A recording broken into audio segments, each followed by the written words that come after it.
His dad, Sandy, is watching from Puerto Rico. The defense for the Phillies, Pete Incaviglia will be the left fielder. Lenny Dykstra in center field. Jim Eisenreich, who had a big 3-run homer in Game 2, will be the right fielder. Dave Hollins at third base, and Kevin Stocker at shortstop. Mariano Duncan, even with the right-hander pitching, this is his 3rd straight start against right-handed pitching. He'll be at second. John Kruk at first base.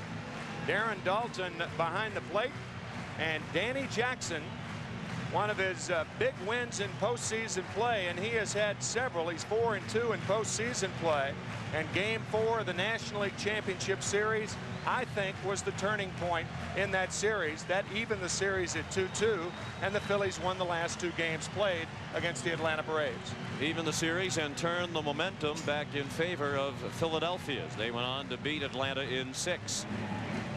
The umpire's Mark Johnson of the American League calls the balls and strikes. He's working in his first World Series this year. Charlie Williams of the National League at first. The American League's Tim McClelland at second. Dana DeMuth at third base. Dave Phillips, the crew chief, along the left field line. And Paul Runge has the plays in right. Paul Molitor, the choice to play first base tonight. And as you heard Roberto Alomar say, it's quite possible that we'll see John Olerud at some point in the ball game. Very likely, according to Cito Gaston, what he had to say to Jim Gray, that Olerud will be back in there tomorrow night when Philadelphia has a right-handed starter scheduled. Game 1 won by the Blue Jays. Roberto Alomar's defense was the big story, and he had a 2-run double that helped lead Toronto to the 8-5 win. And Jim Eisenreich had a 3-run homer that capped a 5-run third. The Phillies jumped off to a 5-0 lead against Dave Stewart in Game 2 and won 6-4.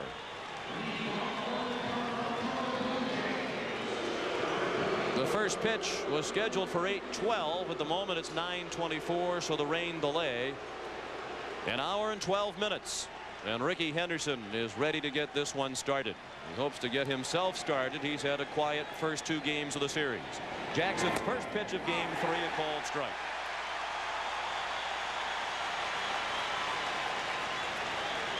Rickey's 1 for 6 in the first 2 games. He singled off Curt Schilling in Game 1.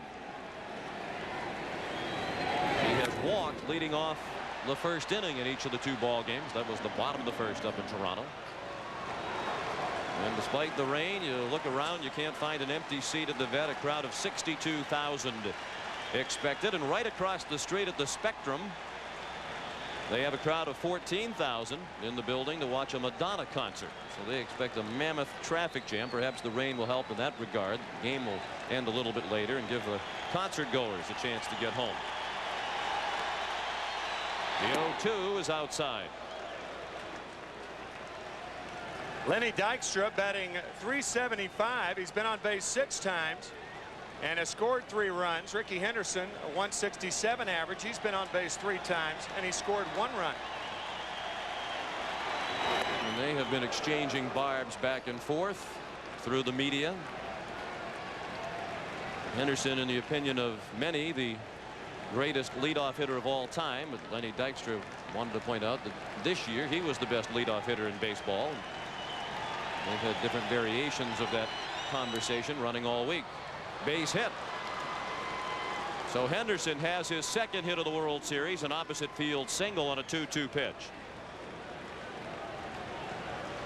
Danny Jackson features a fastball away and a breaking ball inside to right-handers. He rarely comes inside with a fastball. This ball a good pitch, and it's punched to right by Henderson to lead off the ball game. Devon White 3 for 8 through the first 2 games, including a home run off Curt Schilling in Game 1.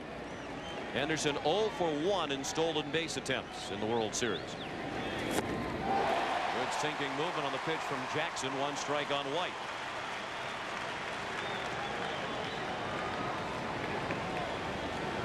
Maybe thinking, how will the running game be affected? In my opinion, not at all. The infield is not that wet. It has been covered for the most part all evening. So I don't think the running game will be affected at all. Henderson stole 53 bases during the regular season. 22 of those with Toronto. He has 24 stolen bases in his career in the postseason. That is the all-time record. Short lead that time as Jackson went to the plate and missed, leveling the count at 1-1 on Devon White. The only time Henderson has tried to steal in this game was in game 2, and Terry Mulholland throwing over to first, and he held him close enough. By the time he did run, Darren Daulton threw him out. The infield at double play depth. And the ball outside, 2-1. And first baseman Paul Molitor waits on deck.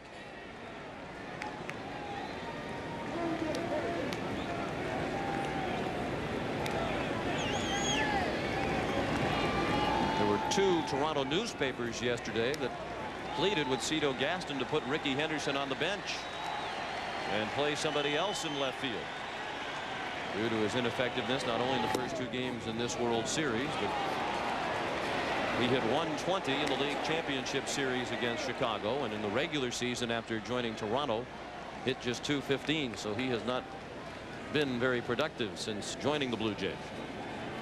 But as Cito Gaston said before the game tonight, he's capable of turning it up a notch at any time, and he can control the flow of a ball game almost single-handedly. Devon White took ball 4, and the Blue Jays have the first 2 men on in the top of the first. And Darren Daulton goes to the mound to speak with Danny Jackson. Danny's 31 years old, from San Antonio, Texas. Went to high school in Colorado, attended the University of Oklahoma, and now makes his home in suburban Kansas City and Overland Park, Kansas. Paul Molitor, 3 for 7 over the first 2 games.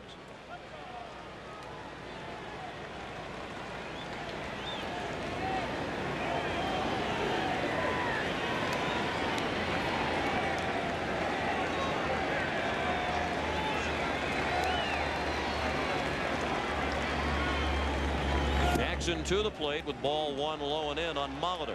It is imperative for the middle infielders to hold Henderson close, but look at Kevin Stocker. When he does that, he opens up the hole on the left side for Molitor to pop one through to left field. Henderson, by the way, has stolen third base 15 times this year in 16 tries.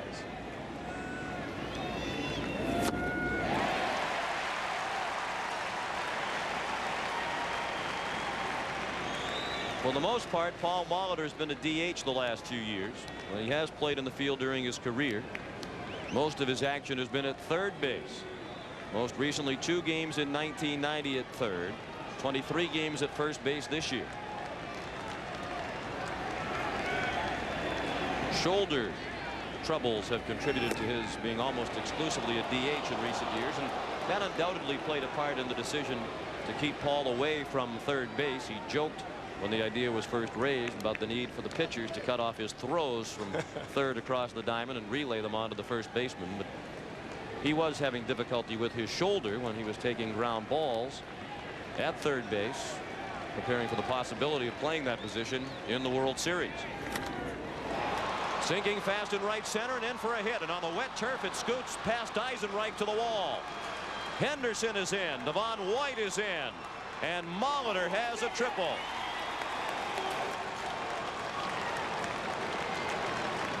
Which ought to diffuse any controversy about the decision rather quickly. I think Cito Gaston is hopeful that Paul Molitor can drive in more than he can let in.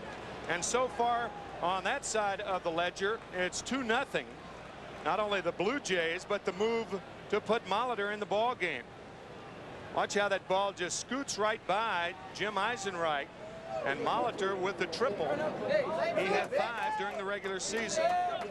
Turn it up, baby. Turn it up. 2-0 Blue Jays, and Molitor is at third with nobody out. And the fourth batter of the inning is Joe Carter, the right fielder. Joe is 2 for 7 through the first 2 games with a homer and 3 knocked in.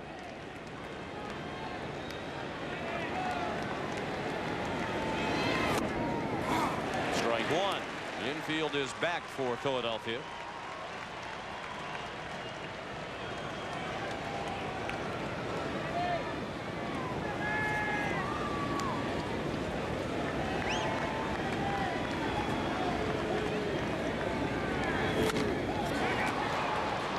That should be deep enough to get Molitor in. Eisenreich the catch, and Molitor trots in from third to make it 3-0. A sacrifice fly for Joe Carter, and that's his 4th RBI of the World Series.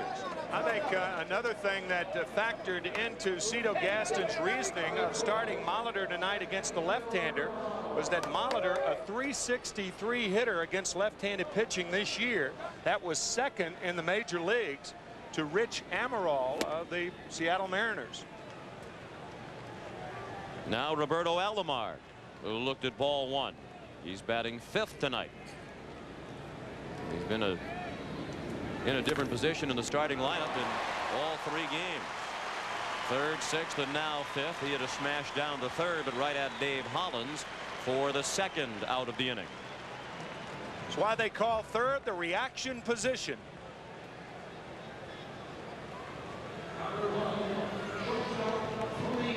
Especially when you play in close, watching for the bunt. The ball gets on top of you in a hurry.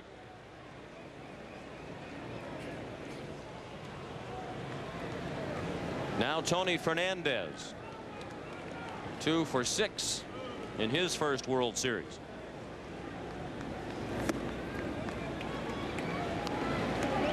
Well, Jim Gray asked a number of the participants about the effects or possible effects of the delay, and just about everybody shrugged it off. But you wonder if the waiting might have affected Danny Jackson as he prepared for the first. Eisenreich, a nice running catch on the warning track to end the inning. 3 runs for the Blue Jays in the first after a half-inning. Toronto 3 and Philadelphia coming up. Pretty easy to see who my daughter takes after. I've got her funny laugh. And my talent for raising perfect kids. Fortunately for those perfect kids, I have your energy. Well, I did get you started on breakfast with grape nuts. Yeah, she's right. There's all this energy right there in the bowl. What's here on the box? Fat-free natural energy source. But I told her you have to try it yourself to understand it. After a few days, I realized with a good breakfast, I have all the stamina in the morning. And I like the taste. My grandkids are perfect. Good. You want them? Post Grape Nut cereal helps keep you going strong all morning long. Ohio, Texas, parts from 174 suppliers in 32 states. They all come together right here in Georgetown, Kentucky, in the Toyota Camry. Built by Americans at a plant recently given the J.D. Power and Associates Gold Plant Quality Award. With this kind of craftsmanship, all the pieces fit together beautifully. The 1994 Toyota Camry. After a while, it became a little too much to bear. So I headed to True Value and asked if there was anything I could do. Bob told me there was and gave me some very detailed instructions. I mean, you get used to the roller coaster, but the dripping faucet was really getting on my nerves. For your free plumbing repair tips booklet, visit your local participating True Value. Racism and basketball. Do new recruitment rules discriminate against inner-city kids? This college president doesn't think so. Why is it that our compassion only goes out for those young people who are 6'9" and have a soft jump shot? Them's fighting words to many college coaches. Eye on America investigates tomorrow on the CBS Evening News. Jim Fragosi's Phillies trail 3-0 as they come up for the first time tonight with Lenny Dykstra leading off in center field. Batting second, the second baseman Mariano Duncan. John Kruk is the first baseman batting third. The cleanup hitter, third baseman Dave Hollins. Batting fifth and doing the catching, Darren Dalton. The right fielder Jim Eisenreich hits sixth. Pete Incaviglia, the left fielder, hitting seventh. Kevin Stocker is the shortstop batting eighth, and the pitcher Danny Jackson hits ninth.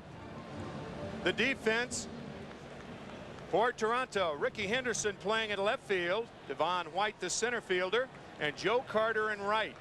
Ed Sprague at third base, Tony Fernandez at shortstop, Roberto Alomar the second baseman, and Paul Molitor at first base, with Pat Borders behind the plate and Pat Hinkin on the mound. 19-9 this year. That was tied for second in wins in the American League. Here's a key point tonight. Left-handed batters collectively hit .285 against Hinkin this year, and the Phillies have 6 of them with which to deal tonight. The Toronto bullpen wants to watch Pat Hinkin's first ever World Series start, and as a result of the rain, they had to come out and clean off the windows. That's Mark Eichhorn doing the housekeeping. Looks like 7th Avenue and 36th Street in New York City.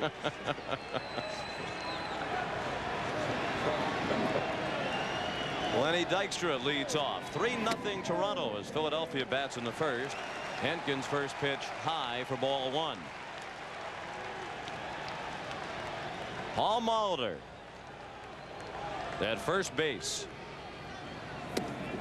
At the belt.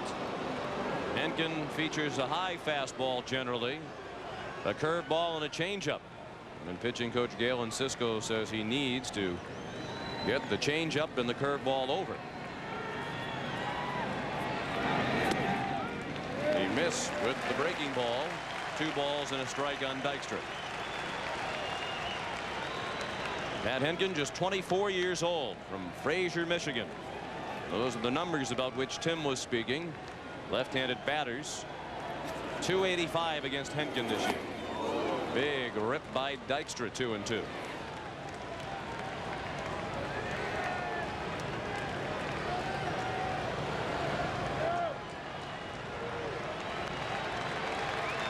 Hinkin was knocked around in his only start in the league championship series against Chicago. He allowed 6 runs on 9 hits in 3 innings. And there was some concern on the Blue Jays side about his lack of velocity late in the regular season and in that playoff start against Chicago. But Hinkin has had 11 days off prior to tonight's start. And he believes that the velocity will return with the time off. He's already had 1 fastball, registered 91 on our gun, and seemed to have plenty on that one for strike 3.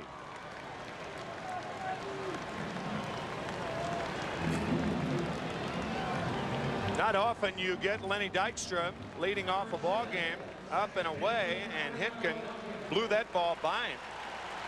So he overmatched Len Dykstra, a guy that's tough to overmatch, 2 times, swinging and missing. Now Mariano Duncan, who's been an offensive standout in the first 2 games for Philadelphia with 4 hits. He looked at strike 1. Jim Fregosi says now it's a best-of-5 series and we have 3 games at home. That is certainly an accurate read on the status of this series. He was happy to escape Toronto with a split of the first 2 games.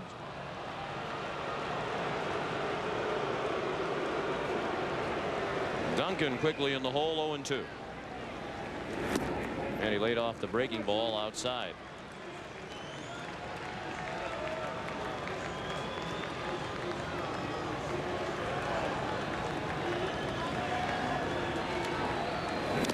In the dirt again, Duncan laid off it.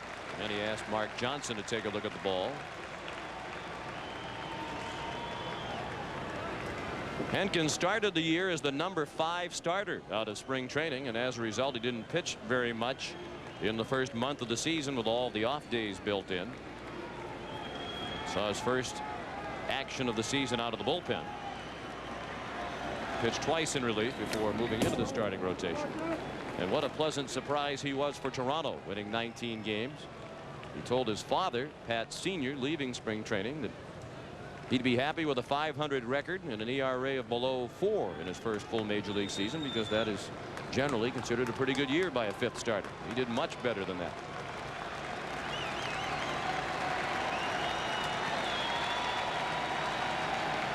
The 2-2 fastball fouled straight back. And of course, they needed that kind of a performance from Pat Henkin, Tim, because for much of the year, Jack Morris was a big disappointment, and Dave Stewart struggled after being injured in spring training. And they lost David Cohn to free agency. Cohn signing with the Kansas City Royals. Base hit. Blue Jays also lost Jimmy Key to the Yankees. Good hitting by Duncan right there. He went out and got a breaking ball off the ground. And the Phillies have their first hit. And that's what the Phillies want to do, get the crowd back into the game. Duncan with his 5th hit of the series.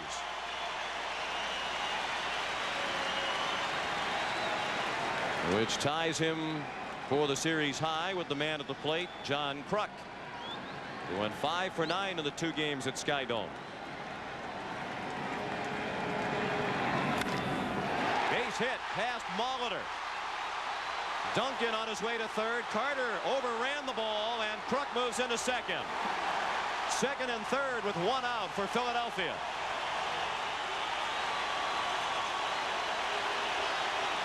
And when Paul Molitor was asked before the game tonight about playing first base, he said the toughest situation is when holding runners on with a left-handed hitter at the plate.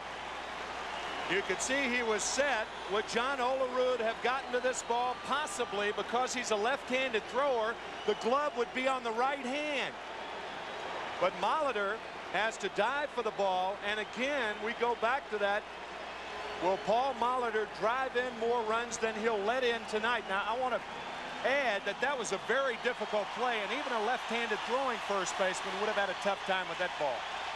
It's a single for Kruk, and charge Joe Carter, the right fielder, with the game's first error, allowing Kruk to move to second. So 2 men in scoring position. The tying run at the plate in the bottom of the first. Dave Hollins the batter, and the switch hitting third baseman looked at ball 1 low. He's 2 for 8 through the first 2 ball games with 1 RBI.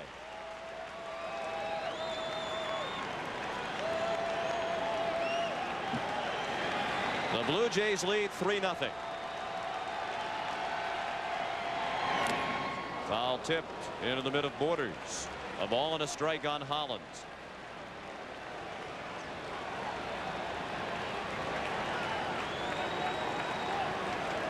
Duncan, the runner at third. He singled with 1 out. And took third on the single by John Kruk, who moved to second on the error by Carter. A pop-up, straight back and out of play. No chance for Borders.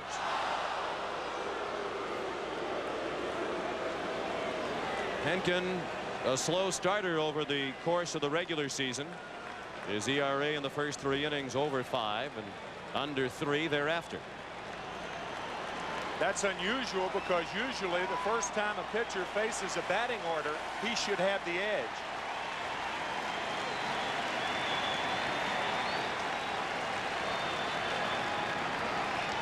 The 1-2 to Hollins. Strike 3.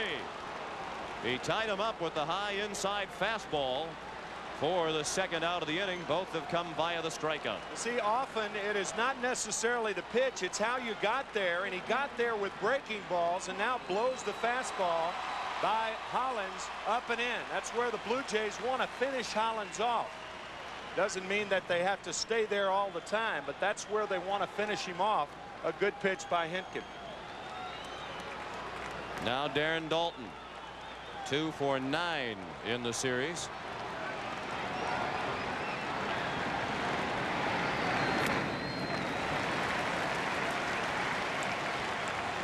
Want to know the count on Dalton.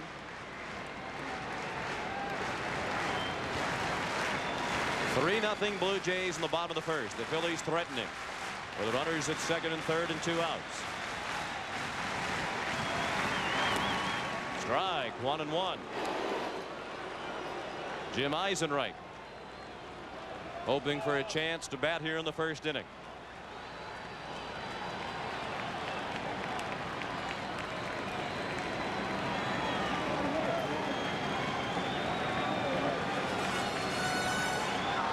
Dalton has been the Phillies' leading hitter versus right-handed pitchers in the postseason. 1-2. I think he's throwing harder than the Phillies expected. Lenny Dykstra striking out, waving at 2 pitches. Holland striking out, and now Dalton.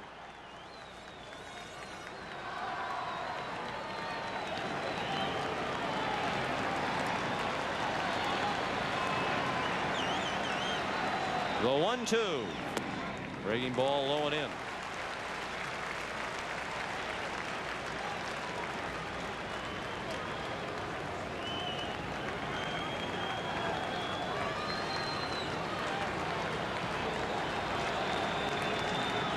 Henkin trying to battle out of the first inning jam. And he's gone full with Dalton.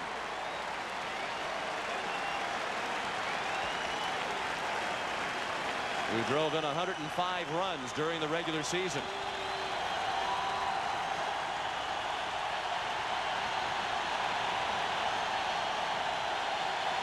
And many of the fans on their feet.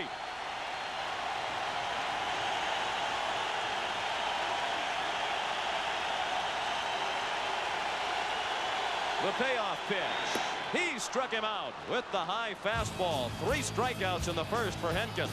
After 3-0 Toronto.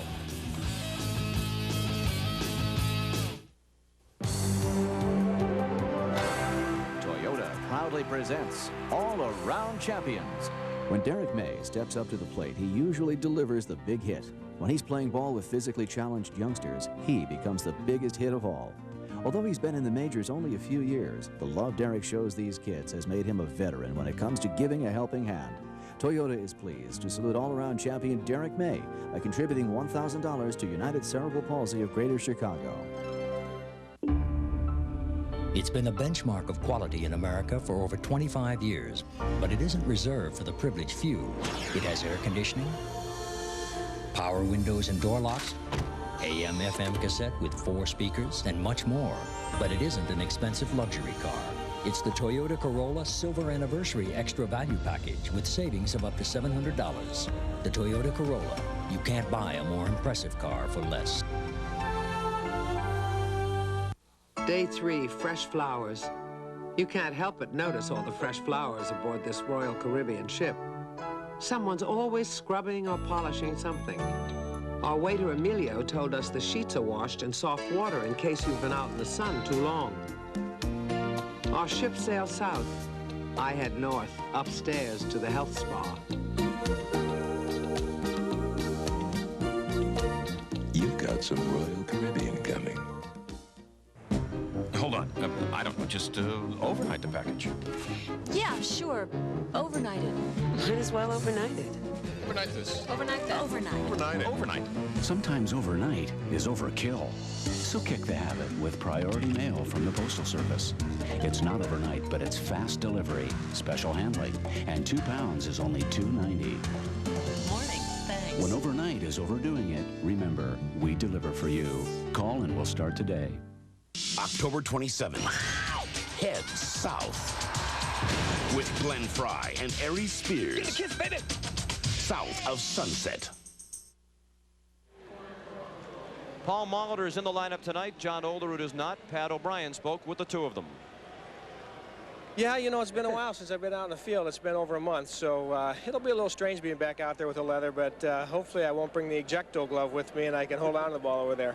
Well, I think naturally you're disappointed just because you want to be in all the ball games you can, but you know, I think we're got kind of a unique situation here. No DH at the National League ballpark, so somebody's going to have to sit down, and no matter who it is, they're going to be disappointed. So well, they call it a team sport, I guess. Yeah. Ed Sprague, the leadoff hitter.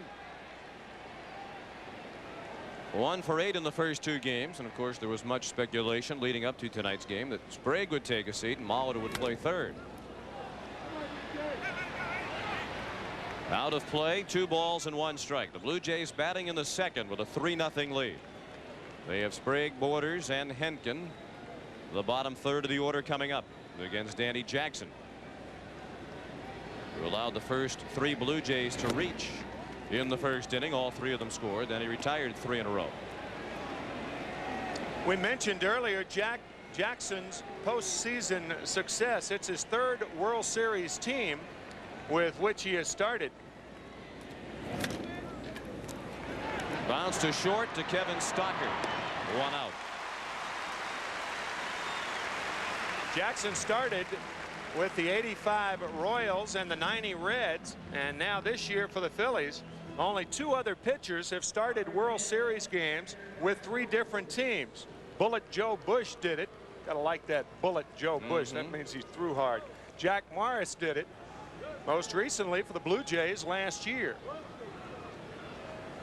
Bullet Joe Bush, for the historians in the audience, played for the 1913 Athletics, the 1918 Red Sox, the last Red Sox World Championship team, and the 1922 Yankees. Jack Morris, of course, in '84 for the Tigers, '91 for the Twins, and last year with the Jays. And you had a look at Jack Morris, who hopes to be pitching for somebody next year. It probably will not be the Blue Jays. They have a buyout option of his contract. If they bring him back, they'd have to pay him $5 million, and that's highly unlikely. Pat Borders, the hitter. 2-1 the count. Borders 2 for 8 in the first 2 games at Skydome.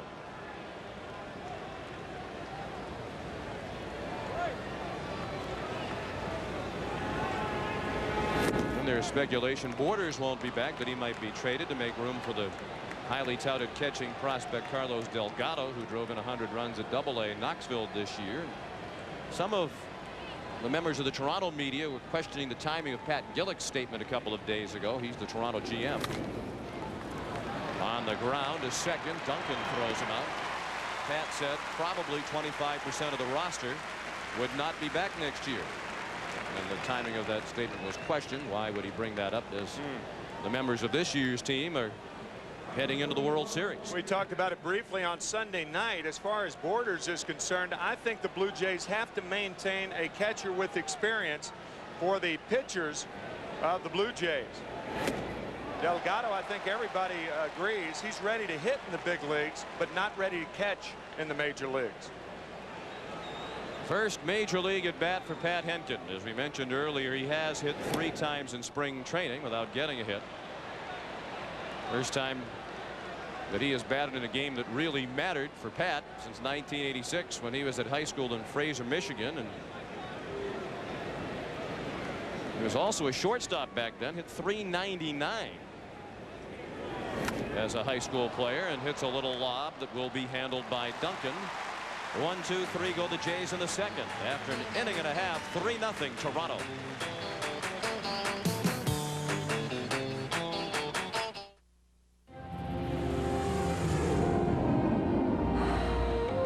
From the instant you begin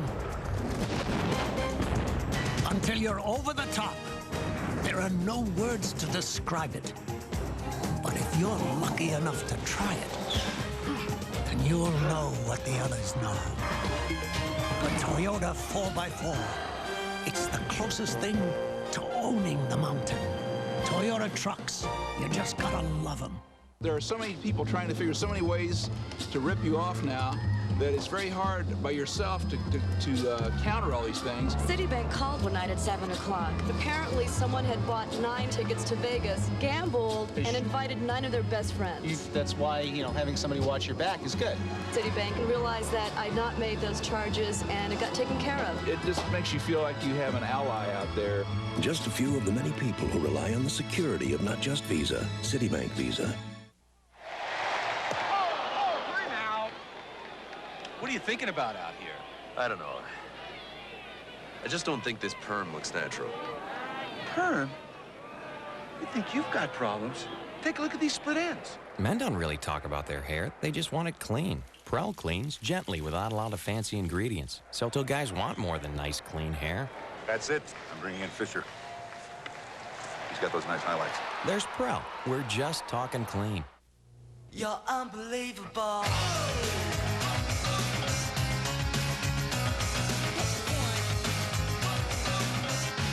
You're so unbelievable.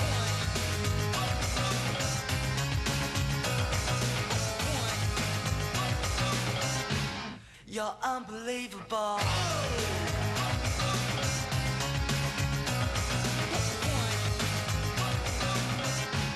You're unbelievable. A thank you message from Major League Baseball. Get your game cards ready and stay tuned for the Budweiser World Series Classic Play at the end of the 5th inning. You could win $100,000. Sean McDonough with Tim McCarver, Jim Gray and Pat O'Brien at Veterans Stadium in Philadelphia. Game 3 of the World Series. The series tied at 1 win apiece. The Blue Jays lead tonight 3-0. As Philadelphia bats in the second against Pat Henkin, Jim Eisenreich looked at ball 1 inside. He's 2 for 9, but one of those hits the big 3-run homer that put the finishing touches on the 5-run third against Dave Stewart in game 2.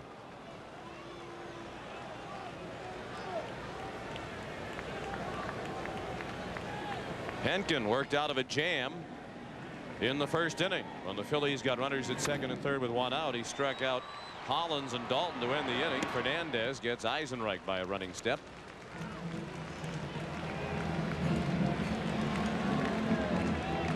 And as you saw a moment ago in the shot of Pat Henkin, it is still raining here. Very light rain is falling at Veterans Stadium.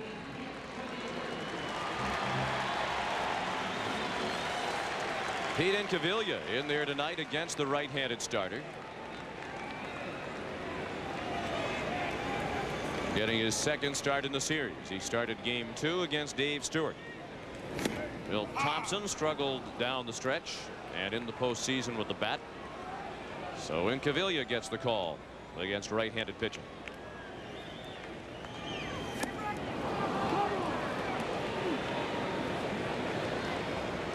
Pete Incaviglia with 24 home runs, 89 RBIs, and only 368 at-bats. Only 2 other players were that productive in home runs and RBIs and that few of at-bats. Ted Williams in 1950 and Mike Schmidt in 1981. And it was Mike Schmidt, a great third baseman of the Phillies, 548 lifetime home runs, who threw out the first pitch tonight. Kevin Stocker, the batter, following the strikeout of Incaviglia, the 4th K already for Henkin. Stocker is 2 for 6.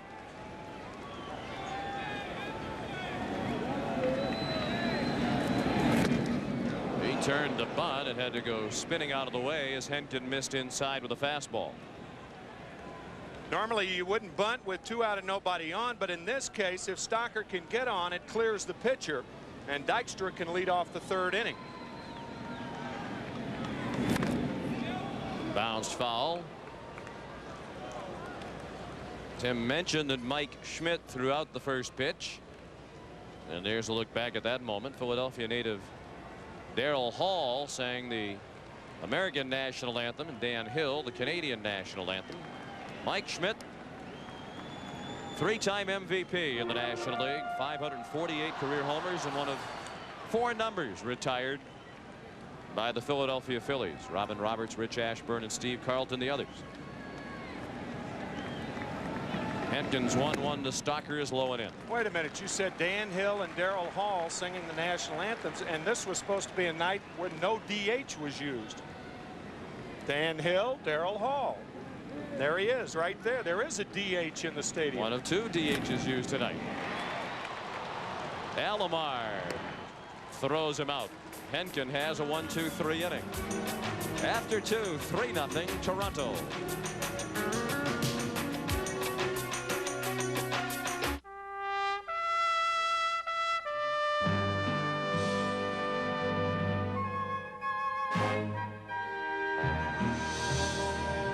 Cellular One has set up state-of-the-art cellular service that reaches clear across America.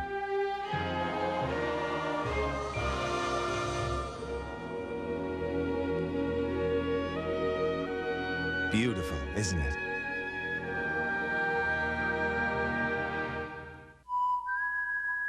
Besides being an educator, Jim Elkins is a collector of antiques and an occasional Montana trout. Having owned a dozen Toyota cars, Jim naturally made the T100 his first Toyota truck. Your typical big truck owner? No. But then the T100 is not your typical truck. Observe the Detroit Free Press. The cabin reminds one of the Toyota Camry in equipment and comfort. The Toyota T100 puts you in a whole new class. Start saving $300 a month when you're 23, and you could retire a millionaire. Start at 30, and you might reach 600,000. At 40, about 200,000. Which is why you need Prudential's Financial Assessment Program. A personalized computer analysis of where you are, where you want to go, and how we can help. Because nobody plans to fail. They just fail to plan. Call Prudential Insurance now. Bob is back. Bob is back. He's back.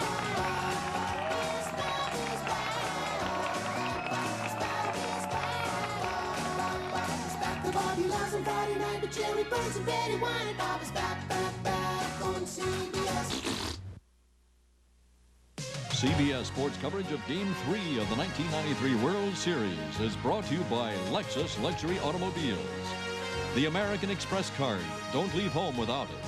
The Prudential, peace of mind, it comes with every piece of the rock. And by Prell, we're just talking clean. Among those in attendance tonight, Phillies manager Jim Fragosi's parents. That's Archie in the Phillies jacket. And Jim's mother, Margaret, in the background. As we mentioned during Game 2, Archie at age 80 is still the third base coach for Galley's Bakery softball team in South San Francisco, and is one of the all-time great second guessers of managers, according to his son Jim.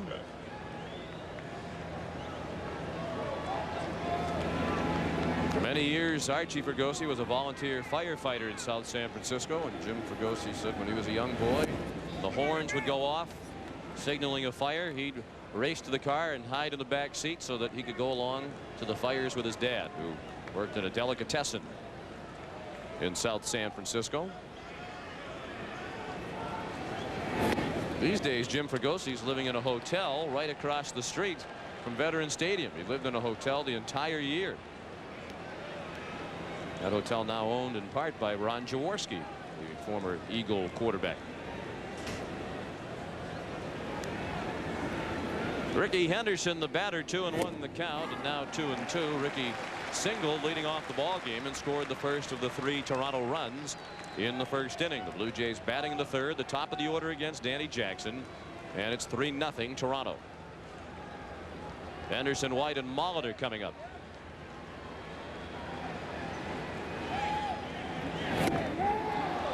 Just inside.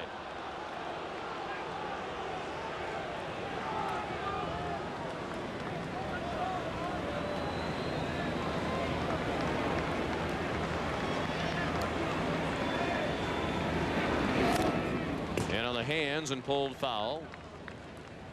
Henderson struggles in the postseason, as we mentioned, prompted some in the Toronto media to say he should be benched, and others to suggest that perhaps he's coming toward the end of his career at age 34.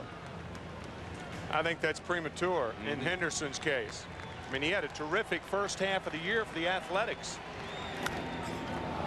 In the air and right, Eisenreich at the wall makes the catch right in front of the 371 mark.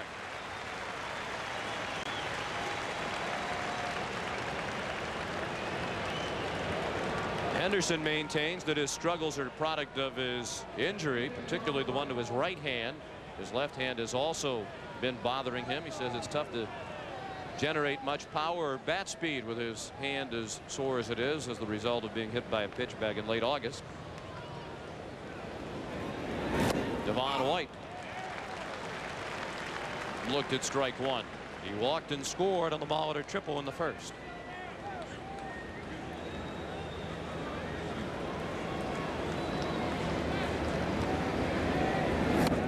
Up and in. Devon White with a 352 average in postseason play. Paul Molitor 347, and Roberto Alomar at 340. Can extend that. The top 5, 3 Blue Jays. A pop-up in the direction of Duncan.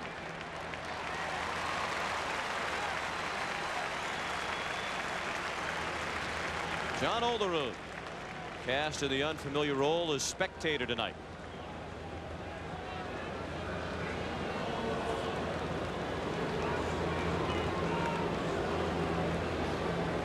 Paul Molitor triple to the wall and right, a ball that skipped by Eisenreich on the wet outfield turf to drive in 2 runs off Danny Jackson in the first.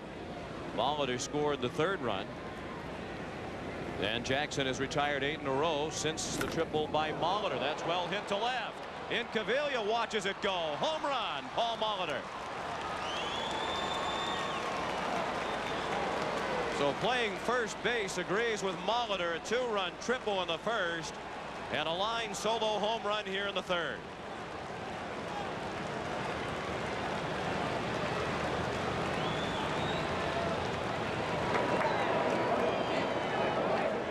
Gene Tennis, the hitting instructor of the Blue Jays, says that Molitor's hips explode on the ball, and you could see right there Paul Wainer, Little Poison, used to say you have to belly button the ball, and did Molitor ever belly button that inside slider from Danny Jackson? Wow. 4-0 Toronto.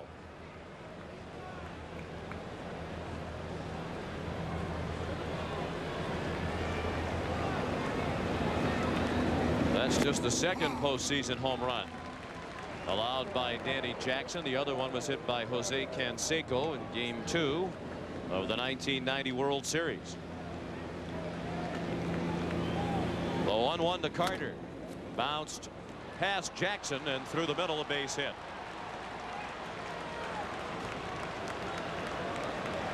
So Carter, who had a sacrifice fly in the first, is aboard with a 2-out single here in the 3rd. So Joe Carter joins the hit parade. That is hit number 4 for the Blue Jays. And Paul Molitor, by the way, has half of the cycle, the 2 toughest hits to get in the cycle, the triple and the home run. And he should get up at least another 2 times, possibly 3. Alomar fouled out of play, straight back. Alomar, one of 3 switch hitting starters for the Blue Jays, and all 3 of them hit better from the left side. White, Alomar, and Fernandez batting from their weaker side tonight.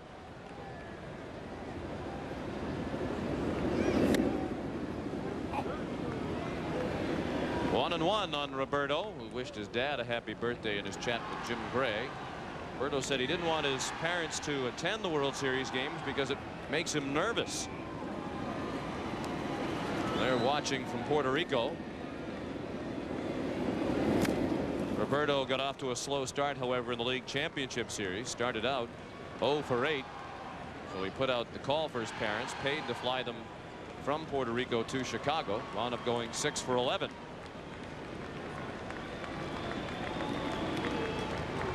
And perhaps they're listening to those gentlemen on the CBS Hispanic Radio Network.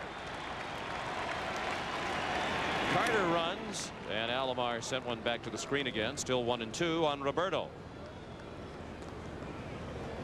Carter had 8 stolen bases during the season, and I think Cito Gaston relaying the signs to Nick Leyva, the 3rd base coach, and because it's a good running situation. 1 ball, 2 strikes, 2 outs, especially with a big lead.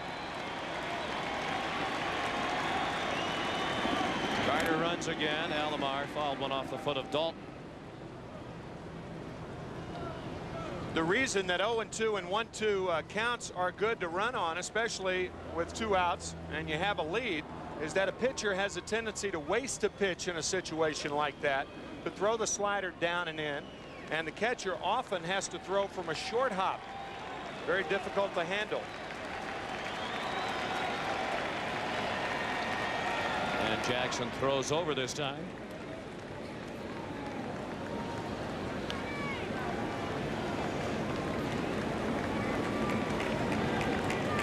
Four 0 Toronto, and the Blue Jays are batting in the 3rd with Carter at first and 2 outs.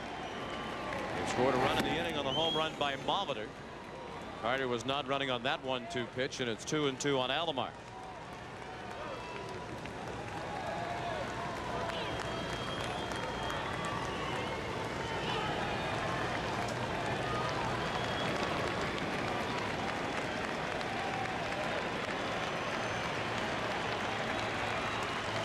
Carter's not running. Alomar, base hit through the hole on the left side. Carter to second. So all of this has happened with 2 outs for the Blue Jays. The home run by Molitor, and now back-to-back singles by Carter and Alomar. Everything happened with no outs in the first and with 2 outs here. And Johnny Padres goes to the mound. The 61-year-old pitching coach involved in the World Series for the first time since 1963. Back in 1955, he was the MVP of the World Series, leading Brooklyn to its only World Championship. Beat Brooklyn 2-0 in Game 7. Jim Fregosi saying before the game that he's received a lot of nice letters from a lot of people in baseball. Buzzy Bavesi, the general managers of the Dodgers and Angels and Padres, sent him a letter talking about Padres. That was the San Diego Padres as opposed to Johnny Padres. He said he was the money pitcher of his era. That the Dodgers had a lot of great pitchers. Sandy Koufax, Don Newcomb, Don Drysdale. But the guy to give the ball to when the show was on the line was that left-hander right there, Johnny Padres. He shut out the Yankees in Game 7 of the '55 World Series. 2-0. The count on Tony Fernandez, who flied to right back in the first, ending the inning. Toronto has a 4-0 lead, and they're threatening to build on it with first and second and 2 outs.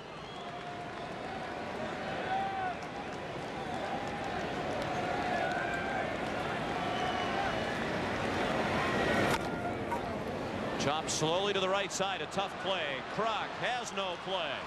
Then thought about a throw to third as Carter had rounded the bag. The bases are loaded on an infield hit by Tony Fernandez.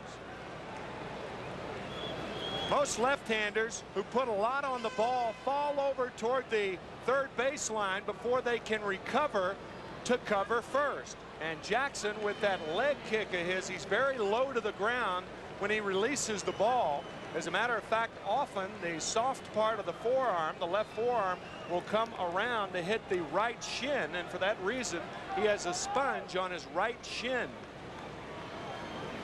Jackson from the windup with the bases loaded, and his first pitch to Ed Sprague was a ball.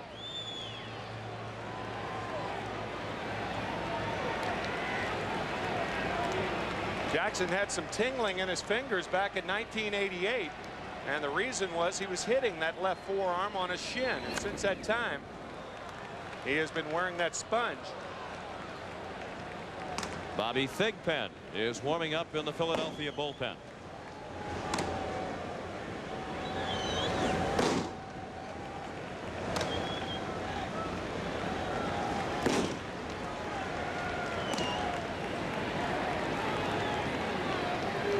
The 1-1.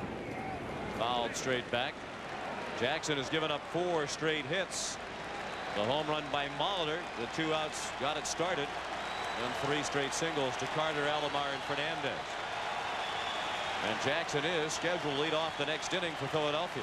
So there is the possibility of a very early pitching change for the Phillies. We're in the third. 4-0 Blue Jays. Sprague down the line and foul.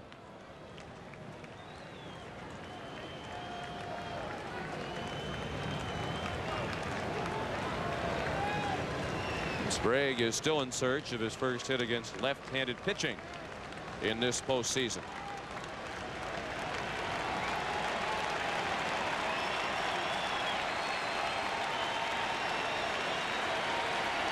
The 1-2. Bounced to just about the same spot.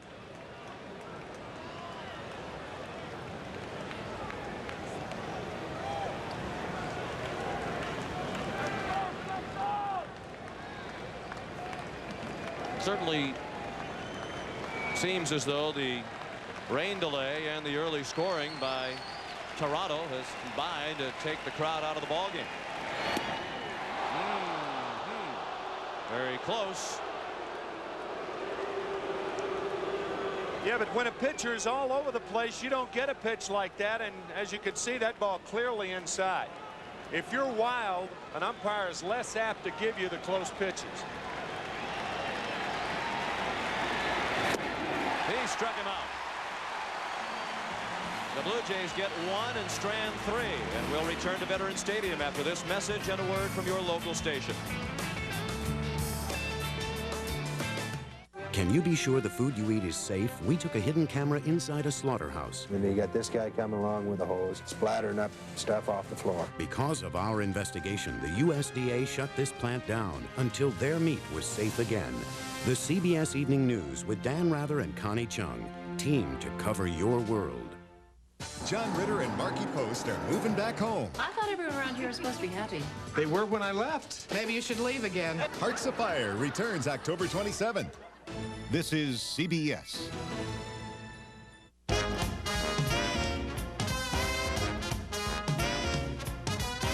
Get a rugged Mazda Navajo, an all-new Mazda truck, or a Mazda MPV. All with a basic warranty unsurpassed in their class. And if you're in the mood for value, the time to see your Mazda dealer is now. We make the exceptional affordable. Mazda. It just feels right. Ben Franklin, please, it's his agent. Benji, baby, of course I got your message. I can't afford to miss messages, especially yours. You're my #1 client, Ben. George, sit. Yeah, that's why I have answer call here at the house, Ben. Yeah, I get my messages through the phone. It even takes them while I'm on the phone. You should get answer call, too. Trust me, Ben. Who got your picture on the $100 bill? George, love you. Call 1-800-426-2017 and save on the service connection. The 94 Ford F-150 is now at your Quality Plus Ford dealer. No other truck is built for tough. Not only is the F-150 America's tough full-size truck, now it's America's safe truck, too, with the driver's side airbag standard. Plus, every 94 F-150 has Preferred Care, the 24-hour roadside assistance program. Now save $1,200 on the #1 selling Ford F-150. See the Truck Authority, your Quality Plus Ford dealer today. You better hit the ground running in a new Ford truck. Hey, hey. Madonna takes on the World Series on the Channel 10 News after the game. The Toronto Blue Jays lead 4-0 as Philadelphia gets ready to bat in the third against Pat Henkin. Danny Jackson, the pitcher, will hit for himself to lead off the inning, and then Lenny Dykstra and Mariano Duncan. Only one hit in the postseason for Danny Jackson, but as you may recall, it drove in the game-winning run in Game 4 of the NLCS this year against Atlanta. Henkin's first pitch of the inning, a strike. Pat has retired 5 in a row. John, you and I were talking between innings about whether Jim Fregosi should use a pinch hitter right here. I would use a pinch hitter. I think being 4 runs down, things shift to the offense. You've got to score runs, and first in baseball are very important, and you get the first man on. But Jim Fregosi has opted to stick with Danny Jackson one more time through the lineup. Pop up. It will be close. Molitor watches it drop a couple of rows deep. Well, Jim Fregosi's feeling is probably that his middle relief, long relief, has been a weakness of his team all year. It's only the third inning, and he does have the highest scoring team in the National League, capable of putting up runs in bunches. He probably just wants to stay away from that middle relief if he can. Phillies with 877 runs scored, the most in the National League. How many runs are too much? That I think is the thing. As Charlie Williams says, Danny Jackson went around.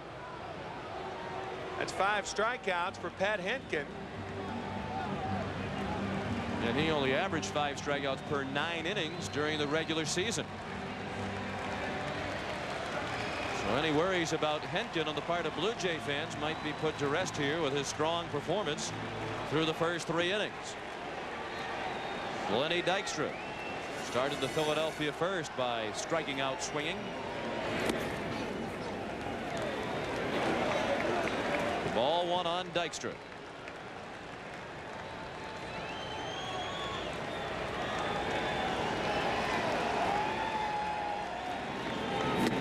And ball 2 high. Dykstra with a home run in this World Series, now has 7 career postseason home runs, tying him with Jose Canseco, Kirk Gibson, and Dave Henderson for most among active players. The all-time postseason home run leaders are Mickey Mantle and Reggie Jackson with 18 apiece.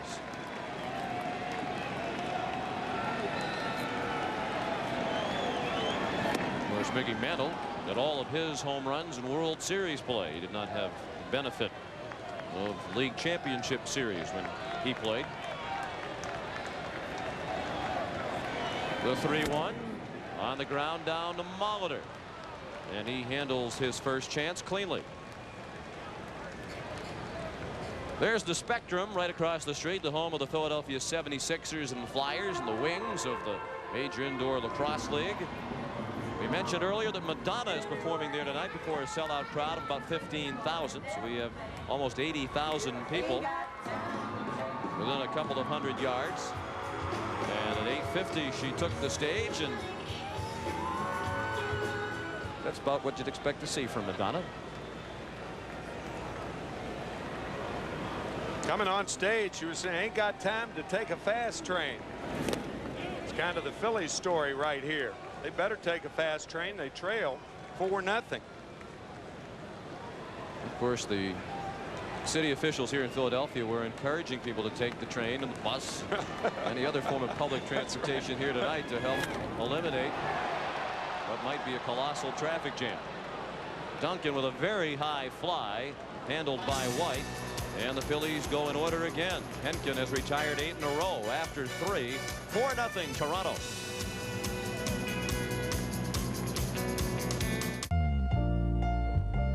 Over 2 million vacationers visited historic Philadelphia last year. Not one of them, however, was a Lexus engineer. Why? Let's just say they were busy.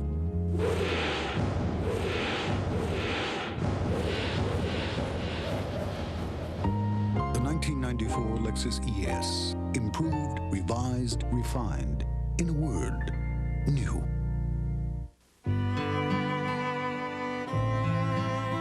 Hunger in the United States is at a record level. The best estimates are that there's 30 million people that are hungry in this country. There are many, many infants and young children who suffer from malnutrition. There's just no excuse for that kind of tragedy. What Share Our Strength does is we get resources to communities so that they can feed more people more effectively. It's going to take a lot to solve hunger in this country. We're grateful for American Express card members' support in helping to provide a meal every time they use the card. Now till December 31st, use the American Express card to help feed millions of people.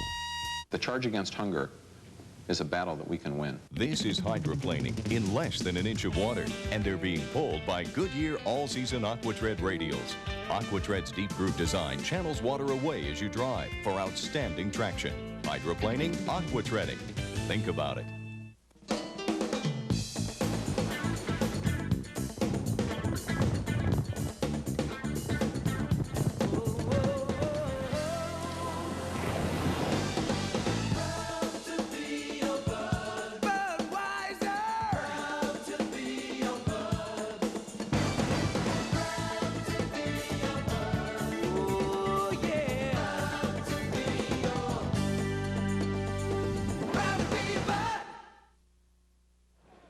This game summary is sponsored by AT&T.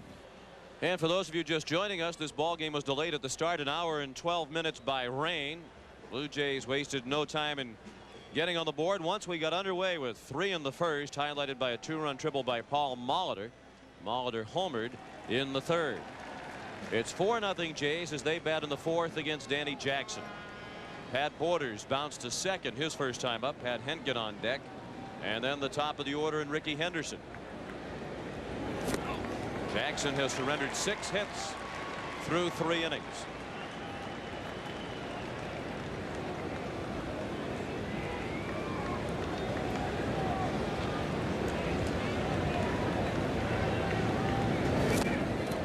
A ball and 2 strikes.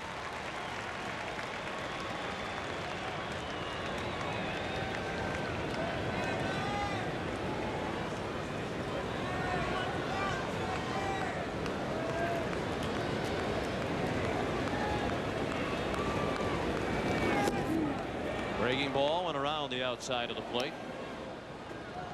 2-2 on Borders. Danny Jackson was at center stage of the Phillies celebration after they clinched the NLCS in Game 6 against Atlanta. He performed his pump-up routine in the middle of the field, but he ripped his shirt off and posed like Hans and Franz. And his teammates were imploring him to do that. His wife Jody was appalled that he did it. Very high to medium depth left field in Cavilla.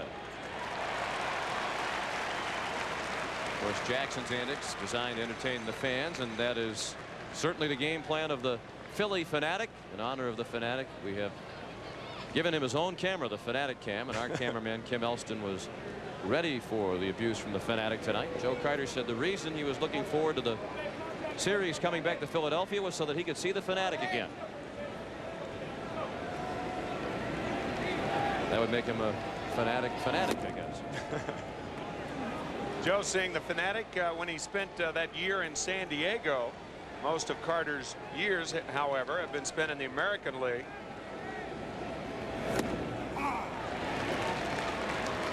You know what I'd do with Pat Hinkin hitting? Let him take. Make Danny Jackson throw the ball over the plate 3 times. Hinkin swings and bounces one to short. Stalker.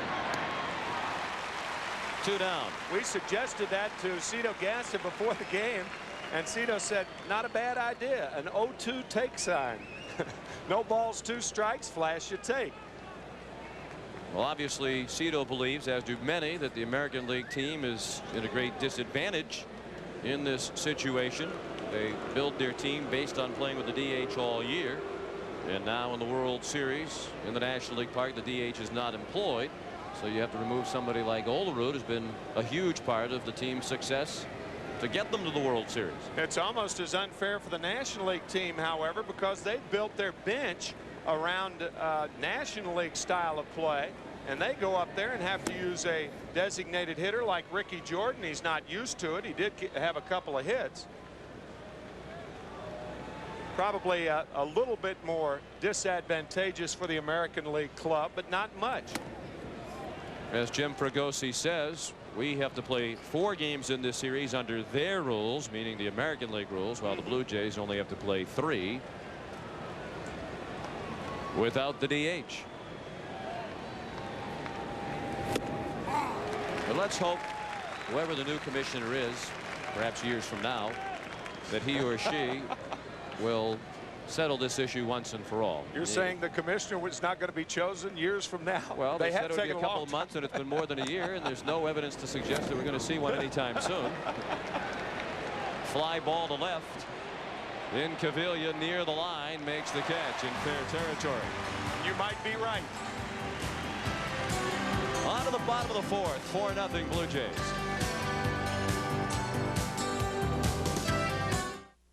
I don't say this to many people, but the job we do is the most important job I can think of. Okay, guys, listen up. I mean, there's no such thing as a B-plus mechanic on this airline. Let's do it. Let's go. Even the most junior mechanic can keep an airplane in this hangar if there's a hint of a problem. You might think a job like this would become routine, but every now and then, I just take a walk through the terminal, and right there, you see what's important. J.C. Penney would like you to meet some of the smartest men in America. They're not just scientists or scholars. They're men who know about value. These are the men of Stafford. From the wool and wool blend suits to the all-cotton shirts and pure silk ties, the Stafford collection gives these men a very smart look at a very smart price, which is why the smartest men in America are wearing Stafford, exclusively at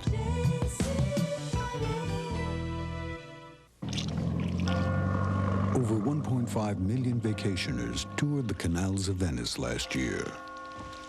Not one of them, however, was a Lexus engineer. Why? Let's just say they were busy.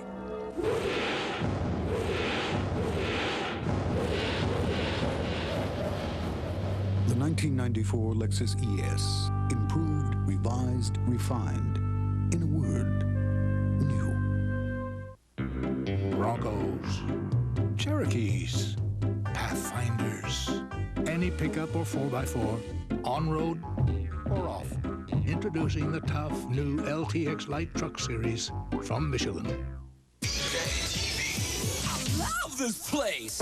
It's the new Burger King Everyday Value Menu. Your favorite Burger King foods at new lower everyday prices, like flame-broiled burgers for only 99 cents. The new Burger King Everyday Value Menu. Have it your way. Sunday on CBS, the Cardinals face Steve Young and the Niners, or the Falcons battle the Saints. Whoop, there it is. I'm a big fan. Toronto leads 4-0 as the Phillies come up in the bottom of the fourth. Sean McDonough along with Tim McCarver, and Pat Henkin has been very impressive to this point. I think the one thing that has had to impress the Phillies is how hard he's been throwing. I mean, he has been blowing balls by good fastball hitters. The key pitch in the game, the strikeout of Dalton in the first inning. With runners at second and third and 2 outs. John Kruk, the last Philly to reach when he singled to right, took second on a Carter error in the first. That's down the line. It took a funny hop and got by Molitor, then hit the stands where they jut out, and John Kruk is in a second with a leadoff double.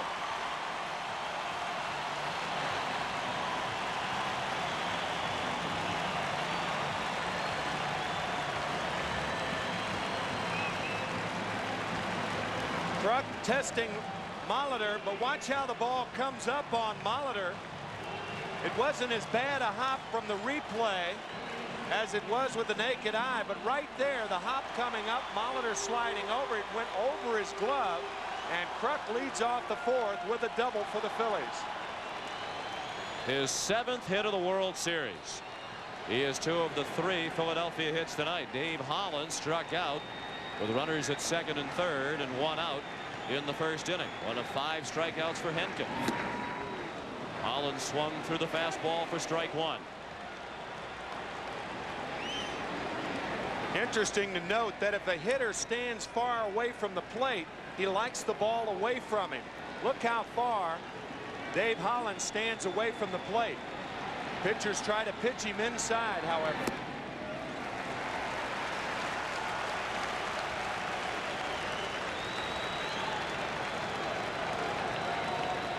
If you're on top of the plate, your hands have to be very quick, so you know you can get around on the fastball inside.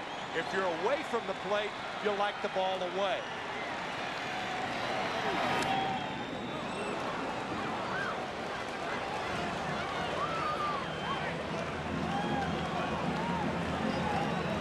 One and 2 the count. 4-0 Toronto in the bottom of the fourth. Game 3 of the World Series. The series tied at 1 win apiece. John Kruk at second with nobody out.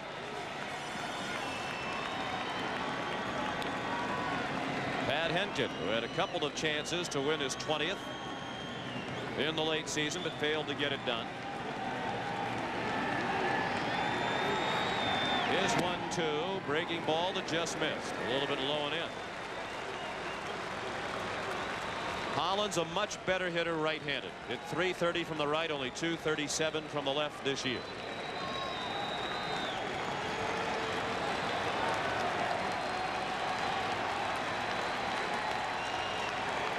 The 2-2 up and away, and the count is full with Darren Dalton on deck.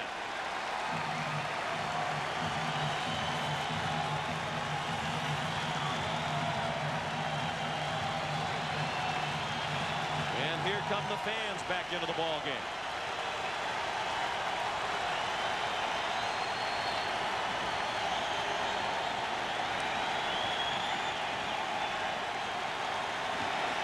The 3-2 pitch.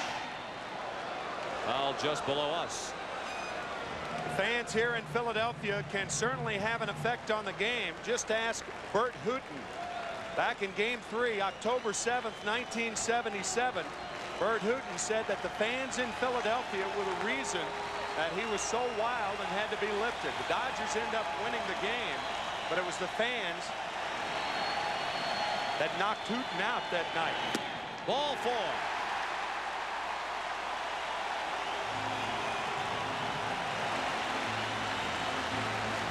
First walk thrown by Henkin. First and second and nobody out.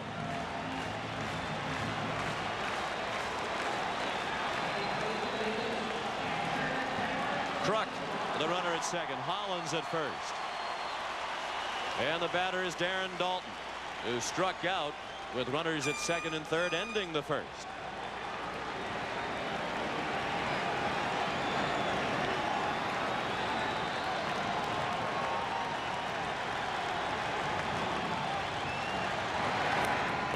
Big swing and a foul to the backstop.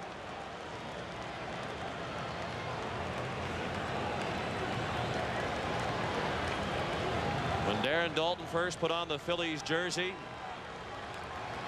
guys like Mike Schmidt, Steve Carlton, Pete Rose were his teammates. That's how long he's been with Philadelphia, how long he waited to get to postseason. He skies it very high in shallow right center. Alomar, with the infield fly rule in effect, put it away for the first out of the inning.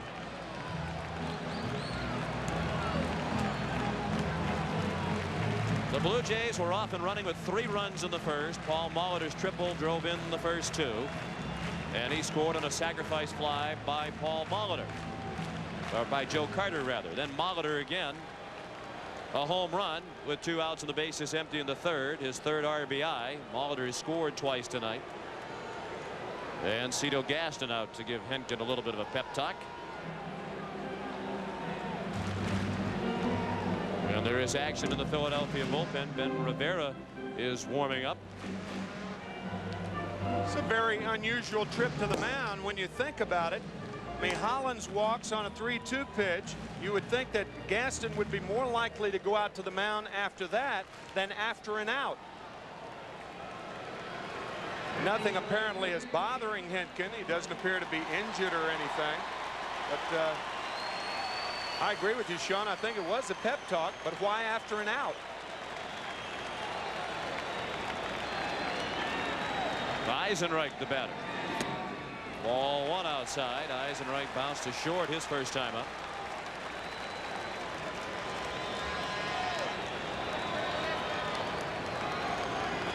Four nothing Blue Jays in the home half of the 4th. Eisenreich, a big hack. 1-1.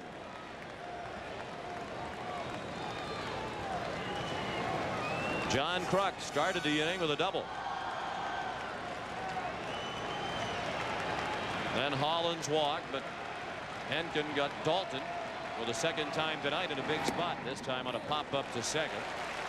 Close pitch called a ball. 2-1 on Eisenreich. We still have not seen Eisenreich's platoon partner, Wes Chamberlain, in this series.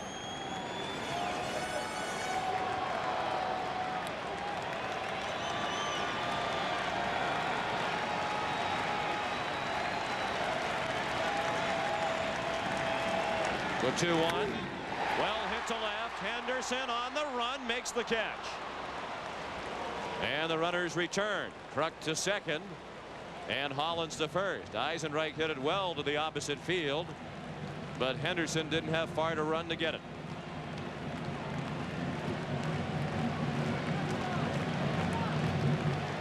I would guess that Curt Schilling is not a very good poker player. Not a good poker face, huh? No. Pretty easy to tell what he's thinking about most of the time. He couldn't bear to watch the final outs of Game 2, and Mitch Williams took the mound. The memorable pictures of Schilling with the towel pulled over his head. That's been a familiar pose for Curt in the postseason.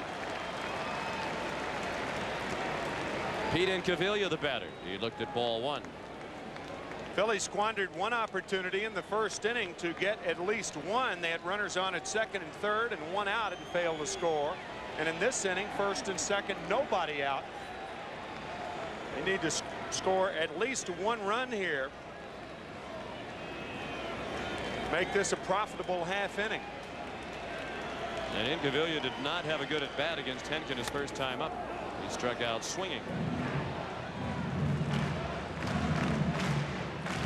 1-1 the count. This is Game 3. Games 4 and 5 will be here at the Vet. Tomorrow night we're on the air at 8 Eastern time with the first pitch at 8:12. Todd Stottlemyre will get the start for the Blue Jays, and Tommy Green for Philadelphia. Each will be making his first appearance. Fly ball to center, not deep. Devon White makes the catch, and Henkin gets out of another jam. We've played 4 in Philadelphia, 4-0 Toronto.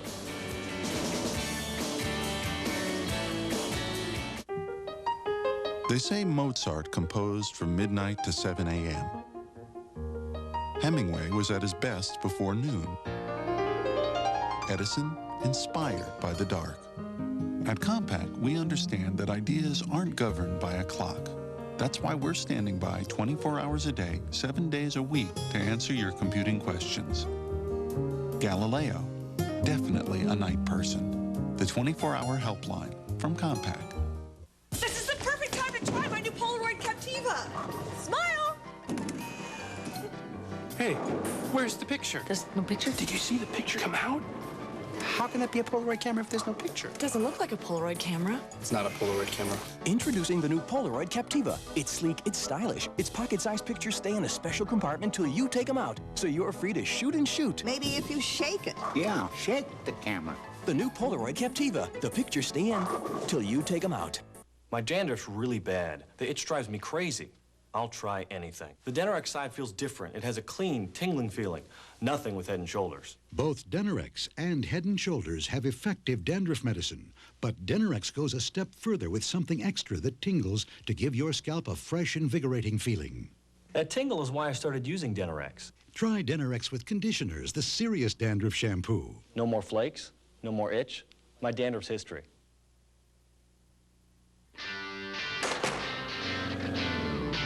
Department stores may never be the same now that kids are discovering the Rookie League collection. It's Major League Kids clothes, built to stand up to the way kids play.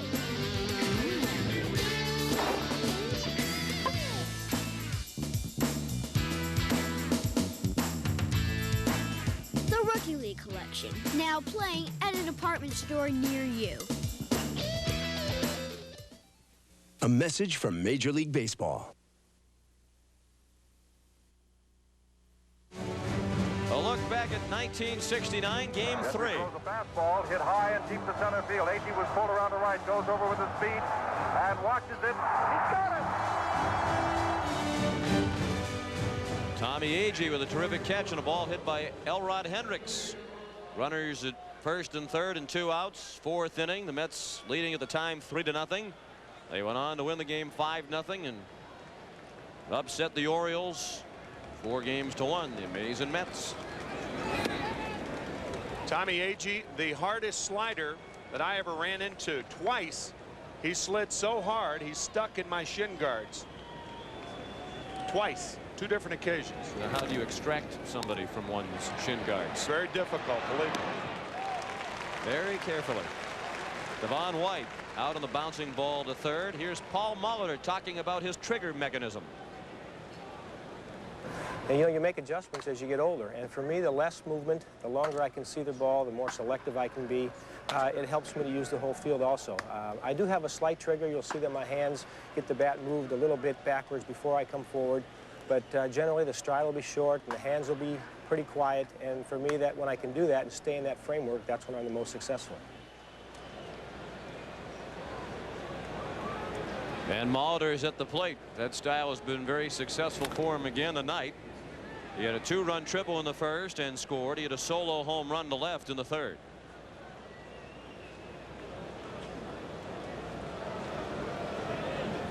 When a hitter talks about a trigger mechanism, to what is he referring? Usually you have to bring the hands back to get power forward.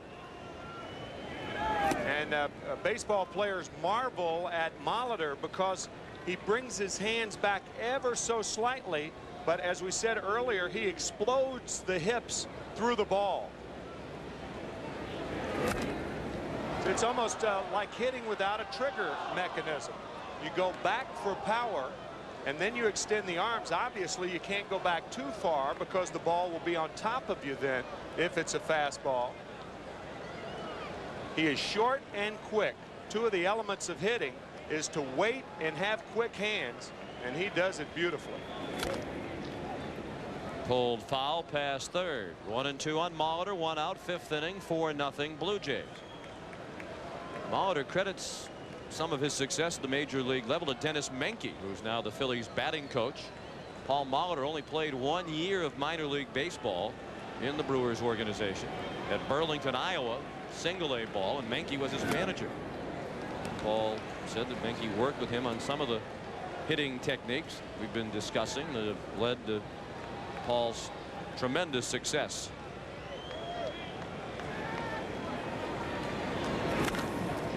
Down to third, gloved nicely by Hollins. And Menke told a nice story about Paul Molitor, that we'll tell you about in a moment. But first, Tim, let's analyze that swing. Well, watch the hips explode through the ball, and watch how ever so slightly he takes the hands back. Very little trigger with the hands, and watch the hips explode. He throws the hips at the ball. Gene Tennis talking about a lot of people not realizing how big Molitor is. He doesn't look frail, but he looks thin. He has got a big frame and a big upper body. He is much stronger than a lot of people think. Joe Carter sent it out of play, 1-1. Dennis Menke told the story of Paul Molitor when they were together that 1 year in the minors. Said Molitor had in his agreement coming out of college he'd play 3 weeks at single-A, then he was guaranteed promotion to the triple-A club. Well, the single-A club in Burlington got off to a good start. Paul said, I'd rather stay here and help this team win. And Burlington went on to the Midwest League Championship. Molitor was the league MVP, and he never saw AAA. He started the next year with the Brewers in the major leagues and has been a major leaguer ever since.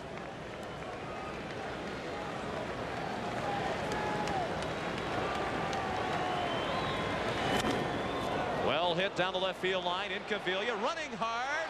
Great catch. Welinski says, I'm a better defensive outfielder than I'm being given credit for.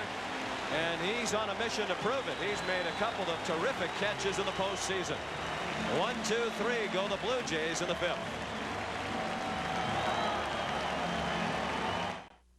From Gillette comes a revolutionary form of antiperspirant protection.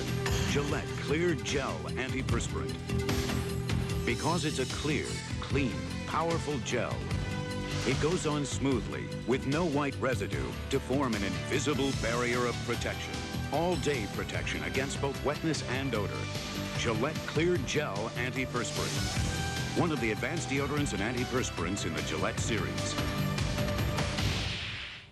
They say good pitching beats good hitting any day. The Achieva Special Edition by Oldsmobile. Check out this slow curve. How about a backdoor slider? Here comes one all loaded up.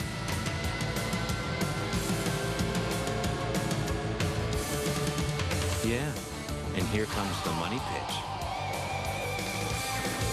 It's your call.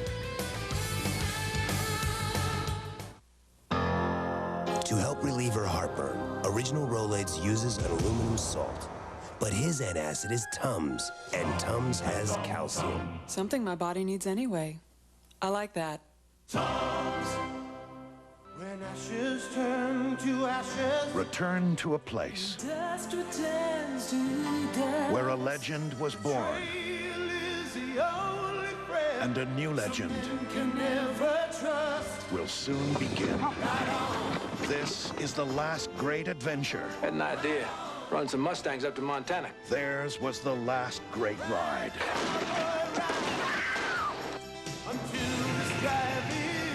Anybody hits this herd will be hanged.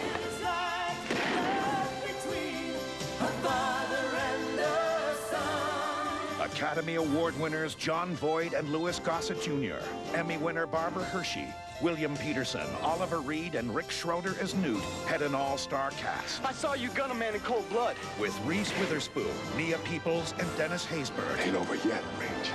Beginning Sunday, November 14th, return to Lonesome Dove. Halfway through game 3, the Toronto Blue Jays lead 4-0. Pat Henkin scheduled to face Kevin Stocker, Danny Jackson, and Lenny Dykstra. But Wes Chamberlain has moved in the on-deck circle to bat for Jackson as Stocker looked at ball 1.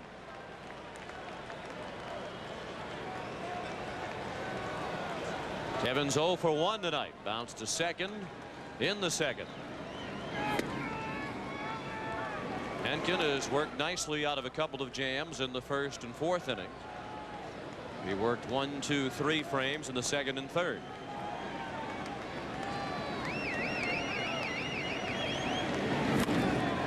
To right field, top spin, base hit. That's the fourth hit for Philadelphia. Third in the World Series for Kevin Stocker. And it's the second time in as many innings that the Phillies have had the first man on. John Kruk doubled to open the fourth inning, and then Dave Hollins walked. Kevin Stocker with his third hit of the series. He's now 3 for 8. I think the reason Jim Fragosi's going to Wes Chamberlain here is that Milt Thompson, a left-handed batter, is a low ball hitter, and Henkin, when he throws the fastball, has been keeping it up around the letters of the Phillies hitters.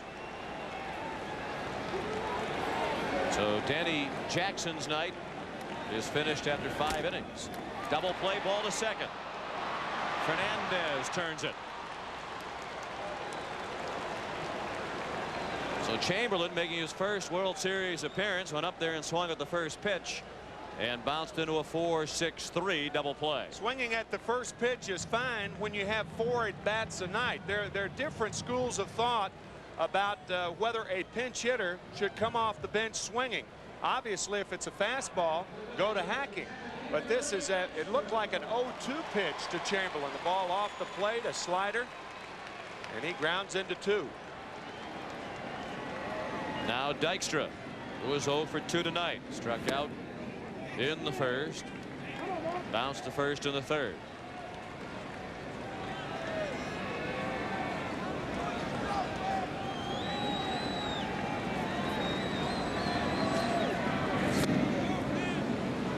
One and one on Dykstra.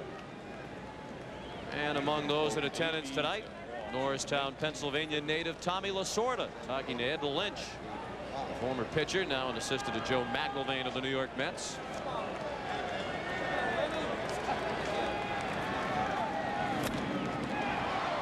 Routine fly to center. And White puts it away. That ends the inning after 5, 4-0 Toronto.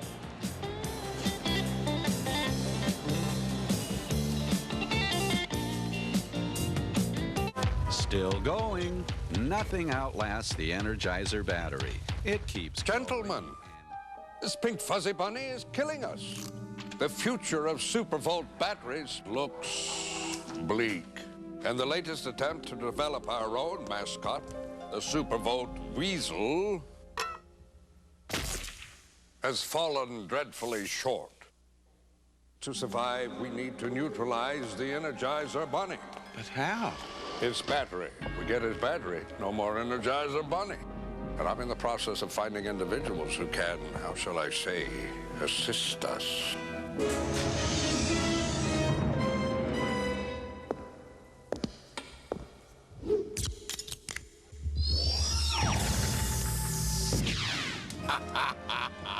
Say goodbye, Mr. Energizer Bunny.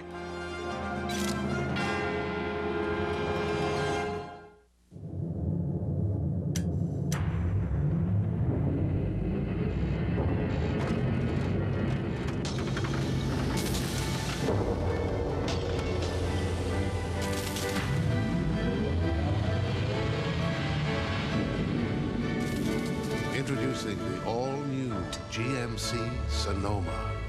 We've packed everything we know into this one, Sonoma from GMC Truck.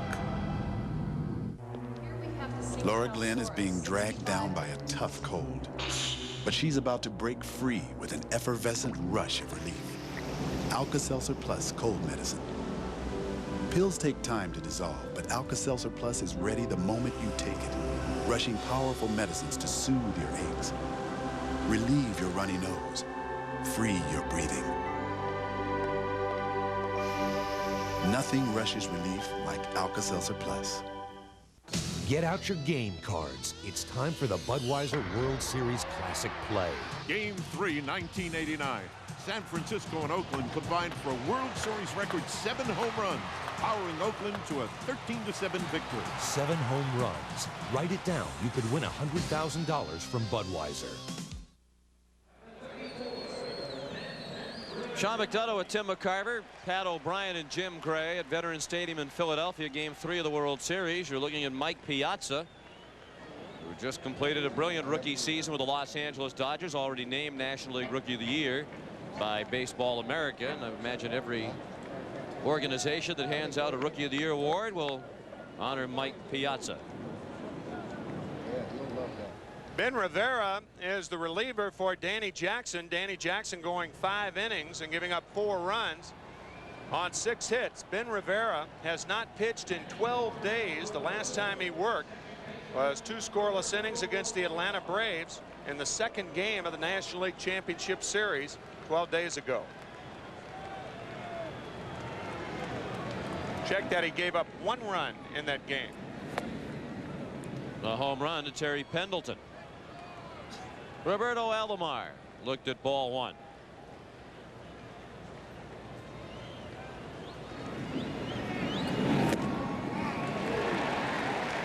And a strike. Alomar, Fernandez, and Sprague do against Ben Rivera, 25-year-old right-hander from the Dominican Republic. Pours over a fastball for strike 2. They call him Big Ben. He's 6'6", 230 pounds. Alomar to left, sinking fast. Incaviglia will lay back on it, play it on a hop. No diving catch this time for Inky, who made a spectacular catch on the ball hit by Carter to end the 5th. So Alomar is 2 for 3 tonight.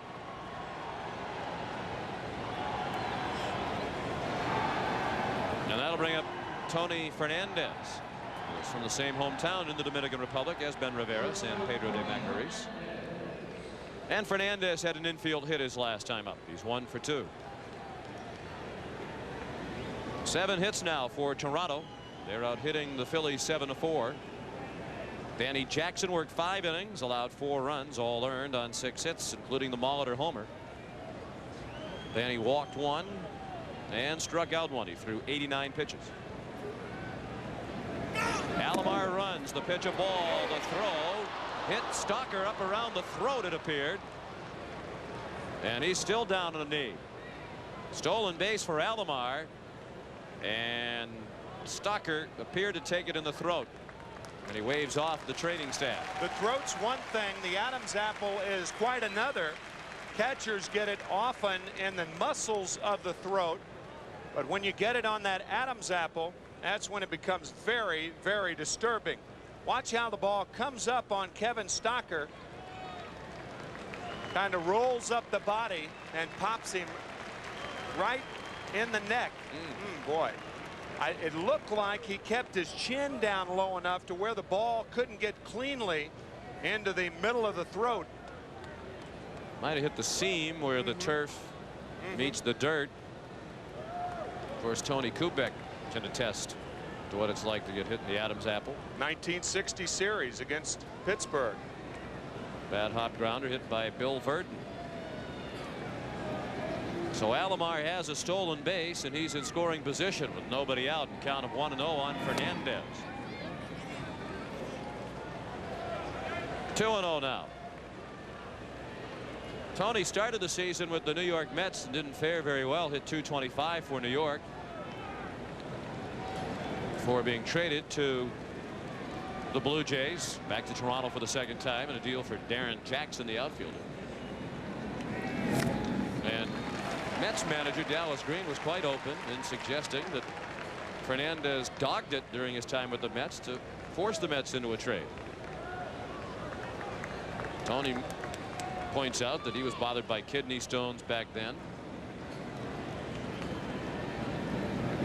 It isn't often you hear a manager say something as critical as that, as openly as Green did. Throw to third, safe. And Alomar was thrown out trying to steal third in a crucial situation in game 2. Steals third easily this time. With the Blue Jays up by 2 runs in game 2 in the 8th inning and 2 outs, he was on second base against Mitch Williams. And he tried to steal third, but this is just like an infielder who makes an error and wants to get back there on defense again and have a ball hit to him. Undeterred with the left-handed batter up there, and look at the slide to the outside of the bag. Now Fernandez rips one to right. Eyes in right, makes a nice leaping catch on the track. And Alomar cruises in from third to make it 5-0 Toronto.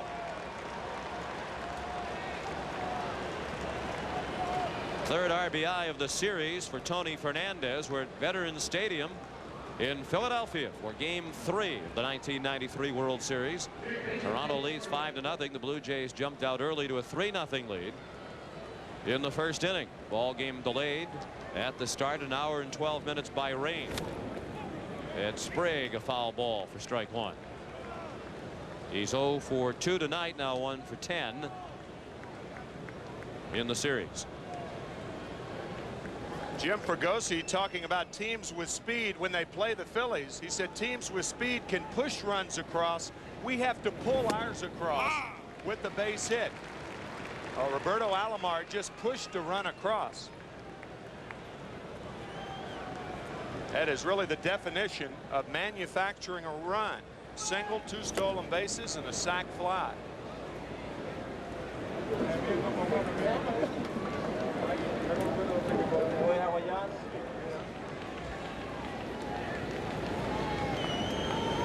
Ben Rivera's 1-2 pitch just outside.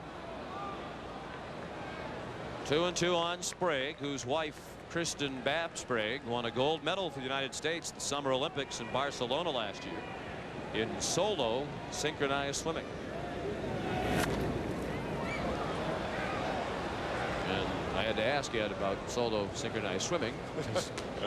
Kind of seems to be contradictory, an oxymoron perhaps, but it's being in sync with the music.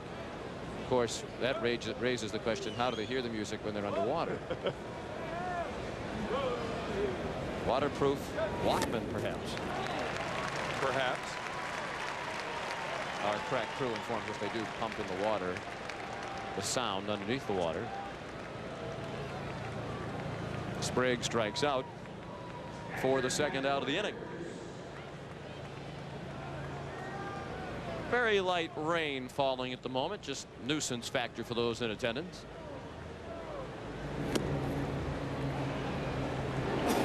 And the batter is Pat Borders, 0 for 2.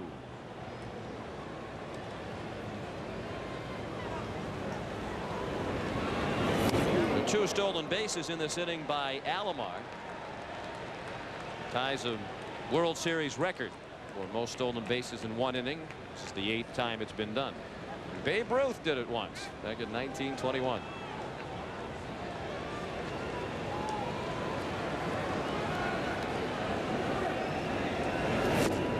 Good fastball. 1921 was the last year that the World Series had a 5 out of 9 format. The best 5 out of 9 won the series. 1903, and then 1919, 1920, and 1921. First World Series was in 1903. Broken bat. The bat was flying into the crowd behind the Blue Jay dugout.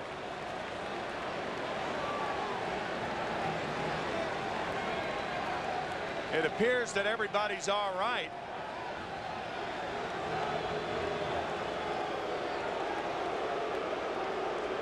And now they'll take the bat, of course, and Borders will have a new bat.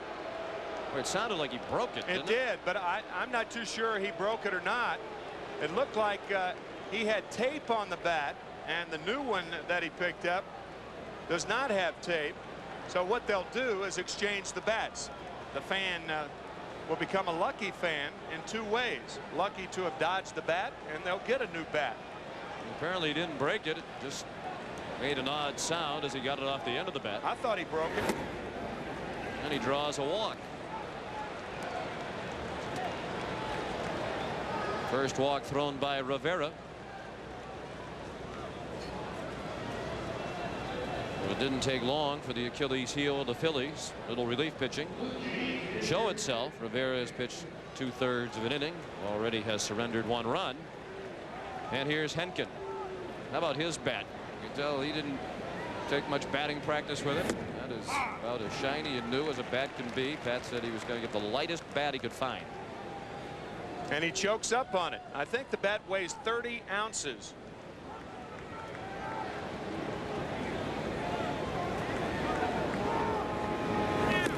Mentioned earlier he played shortstop as a sophomore and junior in high school in Michigan. He said he realized he didn't have the foot speed to be a very good shortstop, so he concentrated on pitching as a senior. He's down a little bit lower now on the bat. Takes a fastball for strike 1 and 2. You may be interested in knowing the average weight of a major league bat, about 33 ounces, somewhere between 33 and a half.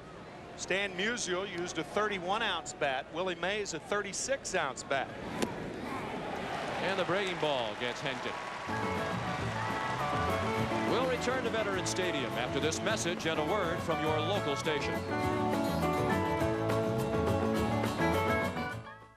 Tonight on Late Show with David Letterman, David Steinberg, and I was like the John Gotti of my neighborhood. Bo Jackson. I happen to be the best fielding pitcher in the league. Think baseball fans go crazy? Meet Paul Sheldon's #1 fan. I'm also a nurse. She's very loyal. If I die, you die. But watch out for her curve. Is this what you're looking for? James Caan and Oscar winner Kathy Bates. And for God's sake. Going. Her mind is gone. Misery next Tuesday contains some violent scenes. This is CBS. Dodge Caravan is America's favorite minivan. Why? Because it's always being improved. This year, both driver and front passenger airbags are standard. Why? To meet 1998 car safety requirements. Which is also why Caravan now has additional dynamic side impact protection. And there's an available integrated child safety seat that reclines. Why? Ask your mother.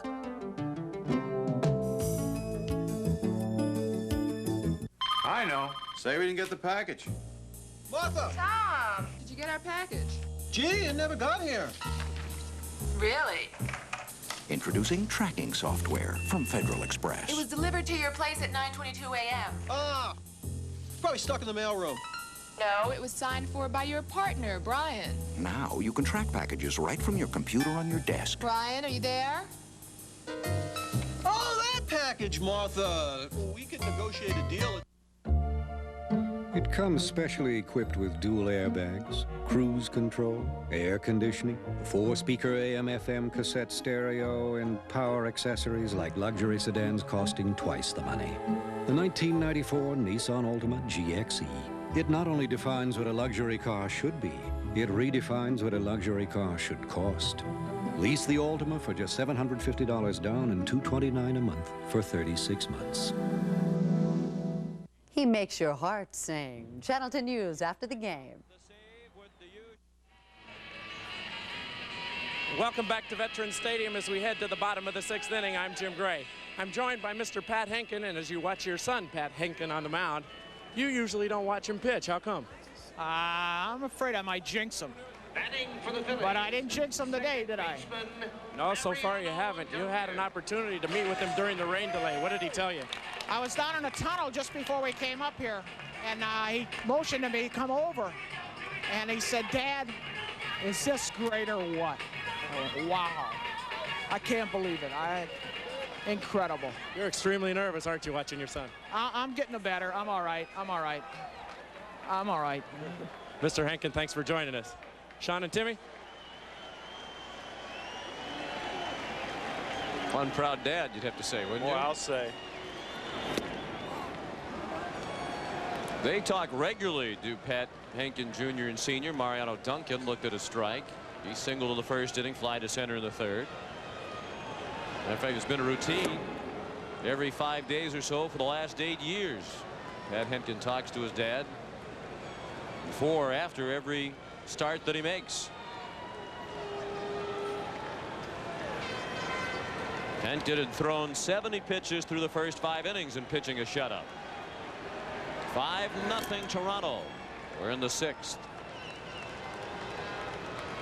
course, Pat Henkin seemed to have the importance of pitching in the postseason in perspective during the LCS when he made the start against Chicago. His mother, Marcia, was not in attendance because Pat Henkin's only sister was due to give birth to her first child at any moment.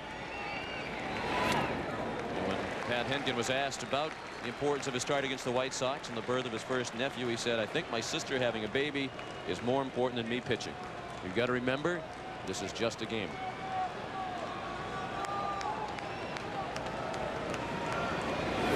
Duncan looks at the ball high, and the count is full. Duncan, Kruk, and Hollins coming up.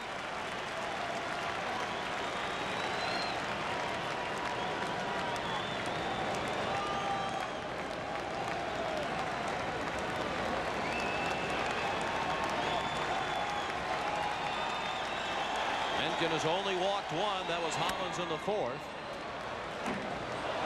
Duncan fouled the 3-2 away. And with a 5-run lead, pitchers and catchers are trained. Do not walk the leadoff batter. You don't want to do that at any time, but particularly when you have a 5-run cushion. Throw the ball right down the pipe. You'll see Borders. He's sitting right behind the middle of the plate, and he'll want a fastball, and he's trying to tell Henkin to keep it down. I don't even think he gave him a sign.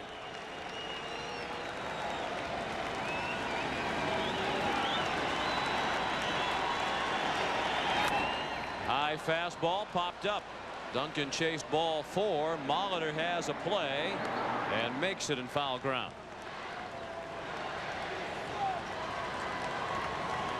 Molitor knocked in the first 2 Toronto runs in the first inning with a triple that drove in Ricky Henderson and Devon White. Molitor scored on a sacrifice fly by Joe Carter. Then it was Molitor again with 2 outs in the third, his solo home run to make it 4-0. Then against Ben Rivera in the 6th, Roberto Alomar led off, singled, stole second and third, and scored on a sacrifice fly by Tony Fernandez. Phillies have had 2 good chances to score in the first inning. They had second and third and 1 out. Fourth inning, first and second and nobody out. Did not score in either inning, and they're still scoreless in the 6th with 1 out and the bases empty. A count of 1-0 on John Kruk. Kruk is 7 for 11 in the World Series now with his 2 for 2 tonight. First inning single, a 4th inning double. Earlier in the postseason, we saw his ripped pants, and rather than go to a new pair, they just fixed the pants. What a clothes horse. Of course, we mentioned the other night about all the talk about the Phillies' weight, but the PR men representing Major League Baseball here at the World Series, Mike Swanson of the Colorado Rockies, Rich Griffin of the Expos, computed the average weight of the starters, and the Phillies were only about a pound per man heavier than the Blue Jays. Then you look at the list, and they go by the weight listed for Kruk in the program, which is 214 pounds. Some of the Blue Jays were protesting the stats, saying that Kruk isn't 214. There were 3 Toronto Blue Jays listed as heavier than Kruk: Carter, Sprague, and Olerud. And Carter in particular said, "Hey, there's no way I'm the heaviest guy on the field." Yeah, well, heavy or not, the only thing the Phillies care about are runs on the board and production, and boy, can that guy ever produce. Cecil Fielder's got to love John Kruk. Cecil Fielder's proven that wrong since he came back from Japan, that you got to be thin to hit. 1 out, a runner at first. That's the second walk issued by Henkin. Kruk has been on base 3 times tonight. Hollins hits it well foul back into the stands and right. At the conclusion of tonight's game, Tim and I will select the Chevrolet Most Valuable Player of the game. Chevrolet will donate $1,000 in the player's name to the Special Olympics. 6th inning, 5-0 Blue Jays.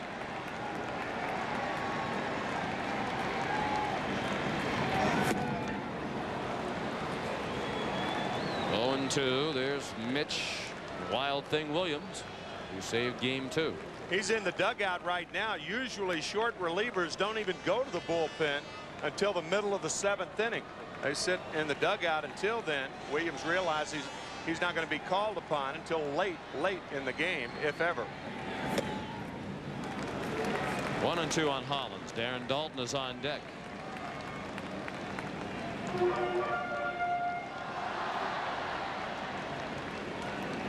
Little surprise, Molitor is holding Kruk on at first base. Kruk's going nowhere, and a normal ground ball to the right side that gets through there. Cito Gaston will not forgive himself. That's a right, and right at Carter. Hollins hit it well, but it stayed in the air for Carter. See, if you have a right-handed pull hitter up there, it doesn't matter. But when you have the big guns up there, right-handed pitcher, you really should play the first baseman behind the runner at first. And that's what Cito Gaston's going to do right now. And I think Dave Hollins was about to do some damage to that batting helmet. One of the most intense Phillies is Dave Hollins, the most intense. As a matter of fact, Jim Fregosi said he's the most intense player he's ever been around in 30-odd years of professional baseball. Darren Dalton has had a frustrating night. He's come up in a couple of spots to help the cause for the Phillies and hasn't gotten the job done. He struck out swinging with 2 men in scoring position in the first, and he popped to second with runners at first and second and nobody out in the fourth.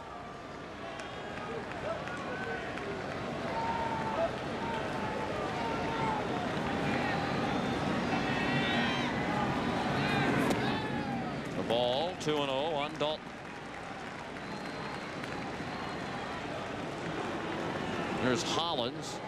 He takes on kind of a different personality when game time approaches. His teammates call him Mikey. Can't talk to Mikey. Well, an hour prior to game time through the end of the ball game. Otherwise a very pleasant guy. Oh, absolutely. Very bright guy. Baseball has a no fraternizing rule where you can't talk to opposing players before the game. There's a minor fine for that. There is? Yeah, you there never is. know it by watching. Tell me about it. I know. But Dave Hollins doesn't even talk to his own teammates. Well, that's taking extra precautions to avoid the fine. It's a fine that is rarely levied, I might add. Usually an umpire before the game, the home plate umpire, is responsible for that. But that is not in vogue anymore. Full count on Dalton. Should he reach? Jim Eisenreich would bat next. In the bottom of the sixth, Pat Henkin is working on a 4-hit shutout. And the Blue Jays lead 5-0. They try to take a 2-1 lead in the World Series. Kruk runs on a 3-2 pitch, and Dalton chopped it foul.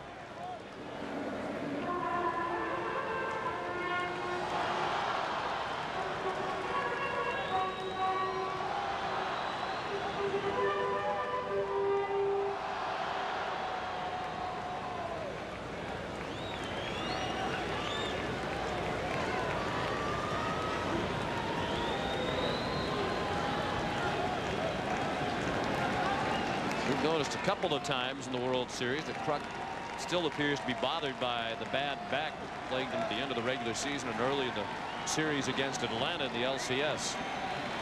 He runs again, and that's ball 4. 2 walks thrown by Henkin here in the 6th.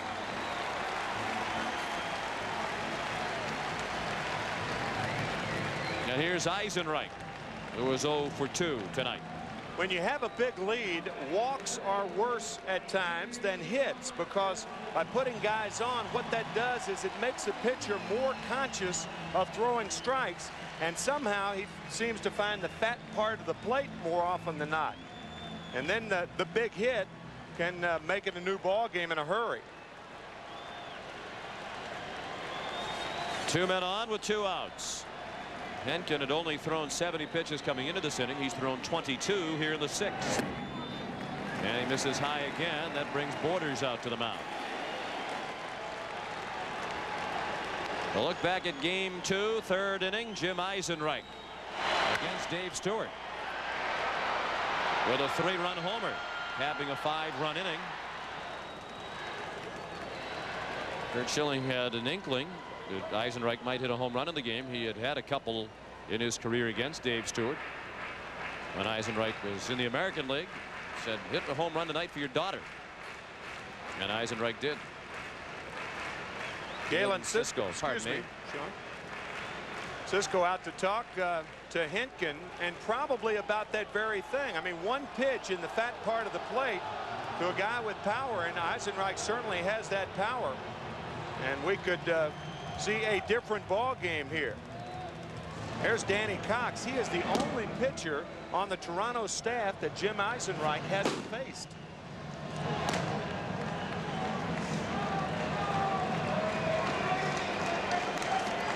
Cox, a former Philly, and an excellent season in his first year with Toronto.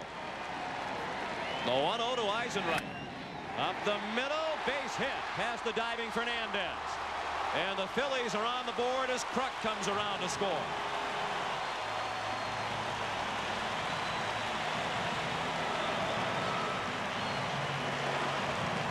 And Jim Eisenreich has his team leading 5th RBI of the World Series. And Jim got a fat fastball right down the middle. As we said, Hentgen forced into a situation where he had to throw a predictable pitch, and big league hitters, good hitters like Eisenreich, do not miss those very often. Kind of a typical Phillies run, generated by patience, their ability to draw the walk. Now the tying run is in the on-deck circle. And now Hentgen is battling to stay in the ball game. 5-1 Toronto, 6th inning. 2 men on with 2 outs. In Cavilla. Big rip and a miss.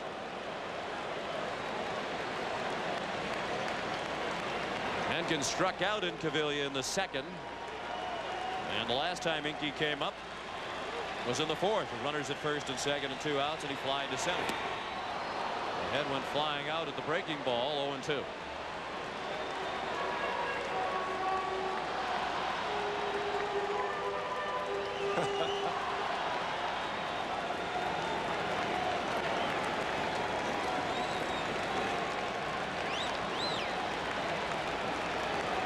Oh for 6 with runners on base, and overall he's 1 for 7. Dalton at 2nd, Eisenreich at 1st. And a ball high to Incaviglia. He thought his career might have been over a couple of years ago when he was released by the Detroit Tigers.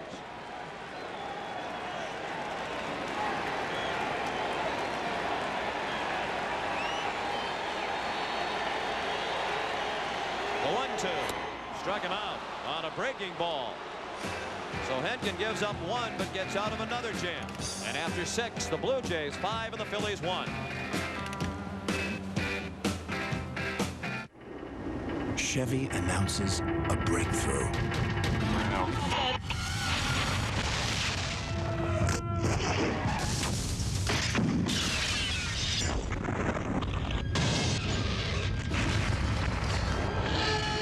Introducing the '94 Chevy S-Series Extended Cab, so new from the inside out. Everything else is history.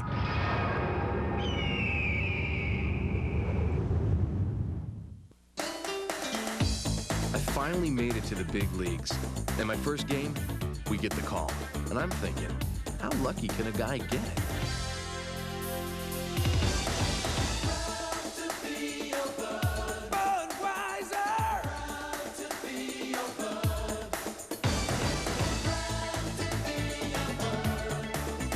Beechwood aged for that fresh, distinctive taste. Crisp, clean, classic.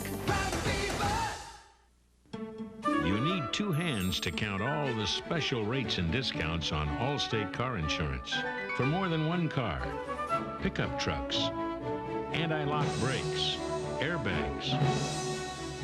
Good drivers, excellent drivers with Allstate home insurance. And retired drivers over 55.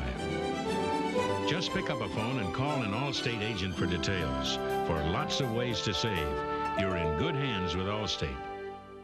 What's new from Xerox? Xerox Extreme 450 antifreeze and a new 4-year guarantee. We've taken our promise to extremes. For the next 4 years or the next 50,000 miles, we guarantee the temperature never drops below Xerox. CBS Sports coverage of Game 3 of the 1993 World Series is brought to you by Budweiser, Beechwood aged for a crisp, clean, classic taste. The new Chevy S-Series line of trucks. AT&T, we help put your world within reach. And by Energizer brand batteries, nothing outlasts the Energizer. On to the 7th inning here at the Vet in Philadelphia. John Olerud has been a spectator to this point, but it's certainly possible he could be in the game soon with the Blue Jays leading in the 7th inning. The last batting champion who led his league in batting average, who did not start a World Series game, was the man you saw, Chick Hafey, who did not start Game 7 of the 1931 World Series. There hasn't been a batting champion who's been in the World Series since then who's failed to start a World Series game. You think Olerud might get in with Molitor due up third and the Blue Jays already ahead, and Henderson on his way to an extra base hit. So answering the calls to bench him, Ricky Henderson is 2 for 4 tonight.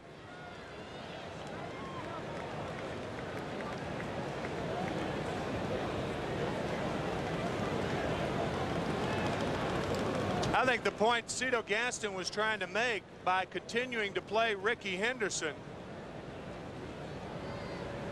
was that if you're going to get him, you got to keep him and play him. I mean, the reason you got him was to help your team not only get to postseason, but once postseason started, to continue to play Ricky Henderson. He is too much of an impact player to sit down, and you may expect a bunt here from Devon White.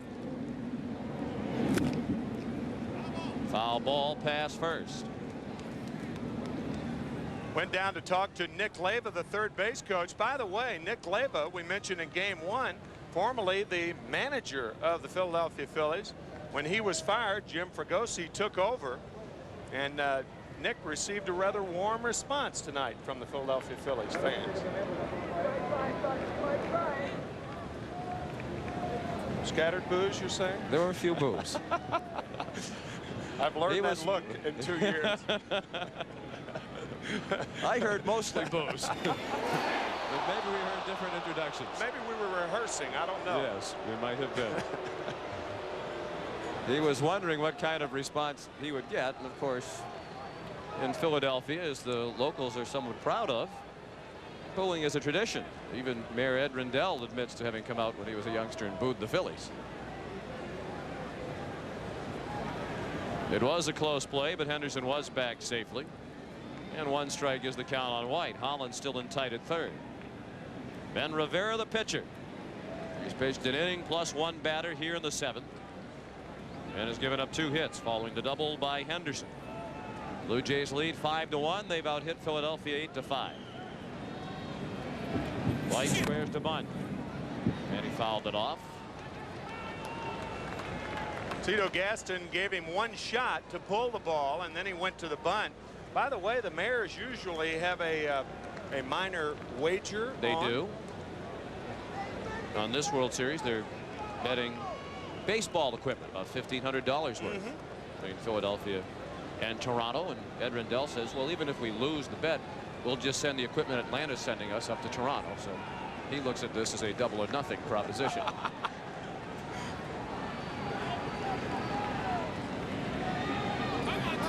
Time call. Even the Philadelphia Zoo has gotten into the action. If the Phillies win, they get 2 Tasmanian devils from the Toronto Zoo. And if the Blue Jays win, the Philadelphia Zoo will loan Toronto 2 white lion cubs. So even the zoos are in on it. Wow. Check swing at a ball in the dirt. Dalton blocked it, then thought about a throw down to second.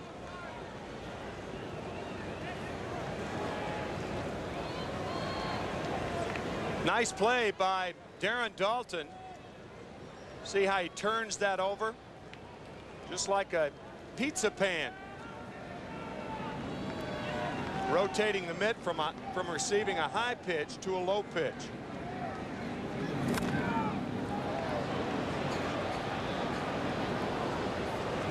Still 1-2 on White. We want to finish the point about Chick Hafey. I know you remember Chick Hafey of the Cardinals back in 1931, the batting champion who did not start Game 7 of the 31 World Series. The reason he didn't start, of course, had nothing to do with the DH. Back then, he was 4 for 24. He made a key error in left field in Game 6. So he did not start in Game 7. Check swing and another breaking ball in the dirt. Ernie Orsatti started in left field. Matter of fact, he never played again for the Cardinals. Gabby Street was the manager and was so upset by his World Series performance. Chick Hafey never played another game in a St. Louis uniform. Went to Cincinnati in the offseason, was replaced in left field by Ducky Medwick. But in that 31 World Series Game 7, it was Ernie Orsatti in left field. White down the line, fair ball, and another run for Toronto. Henderson around to make it 6-1. White streaking toward third. He'll have a triple standing up.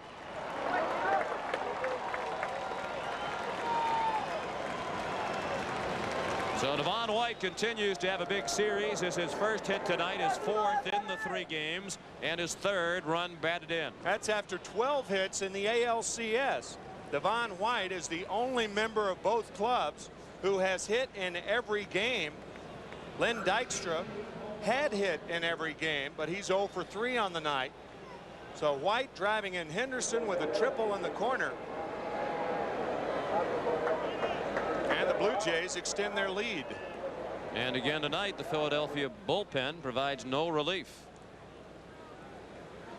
And Rivera has given up 2 runs in 1 inning. The infield in for the Phillies with Paul Molitor at the plate. He's 2 for 3 with a 2-run triple in the first. And a solo homer in the third. He bounced to third his last time up. He has scored twice and has driven in 3.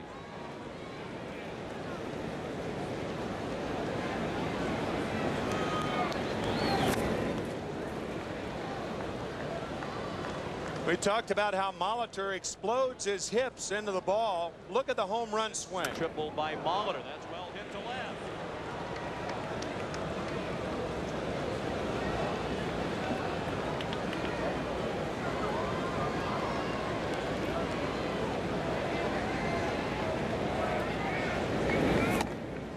Up and in, 2-1.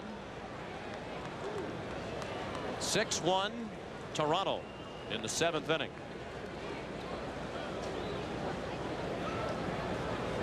Molitor is now 5 for 10 in the World Series.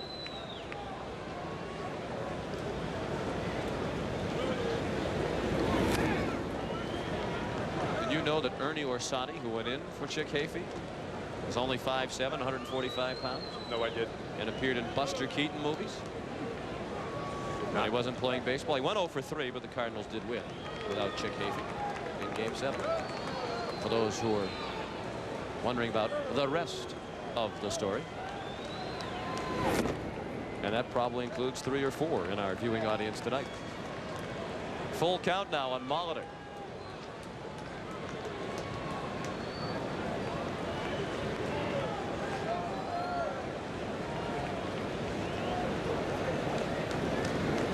And the payoff pitch is not close. Molitor is aboard for the 3rd time tonight.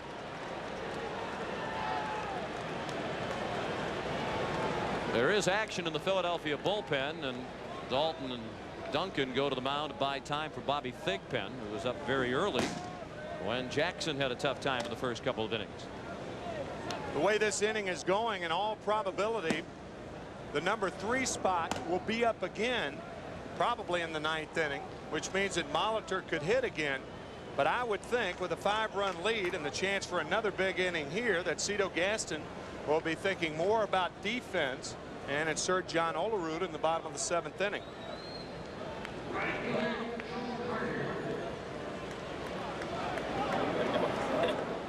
You can see John getting loose. He once described his personality as just south of comatose.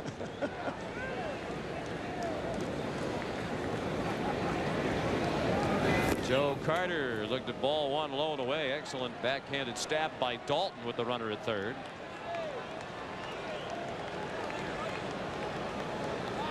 Fine play by Darren Daulton to prevent further damage, but now with nobody out, the Philly infield has moved back into double play depth, conceding what would be the 7th run if they can push it across. A ball and a strike on Carter, who's 1 for 2 with a single and a sacrifice fly tonight.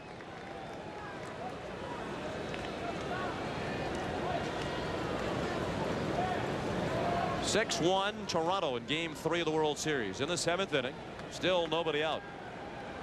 First 3 Jays have reached. Molitor had 22 stolen bases during the regular season. More than 20 home runs and 20 stolen bases at age 37.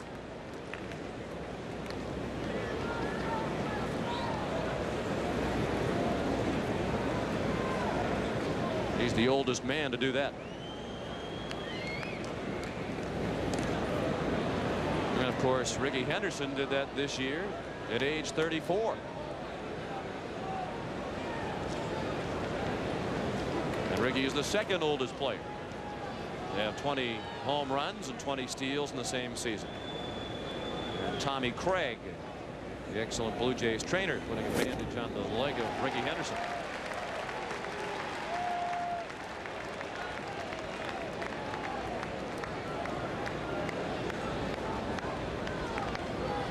One and 2 the count.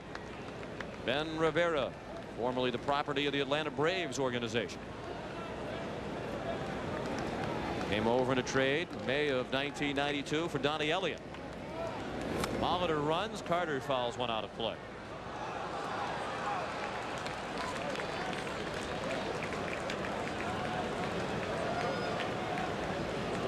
Molitor in his first year with the Blue Jays after 15 in Milwaukee. His manager his last year in Milwaukee was Phil Garner. Garner said if Molitor had played in a major market for all those years, under high visibility and media scrutiny, he would be considered the best player in the game.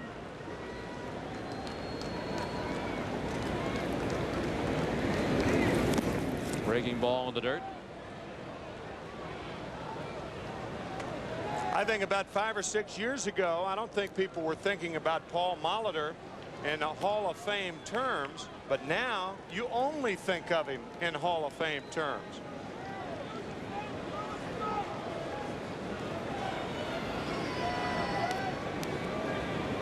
And he's under contract to the Blue Jays for 2 more seasons. This is the first year of a 3-year, $13 million contract.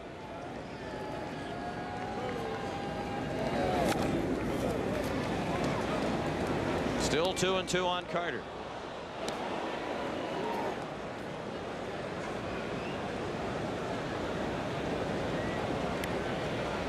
He'll be followed by Roberto Alomar. Here in the 7th, pace has slowed with Rivera in trouble since the inning began.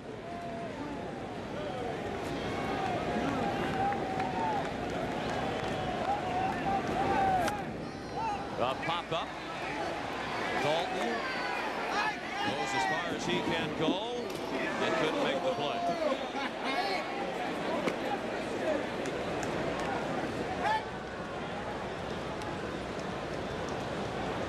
Daulton found the ball through the mask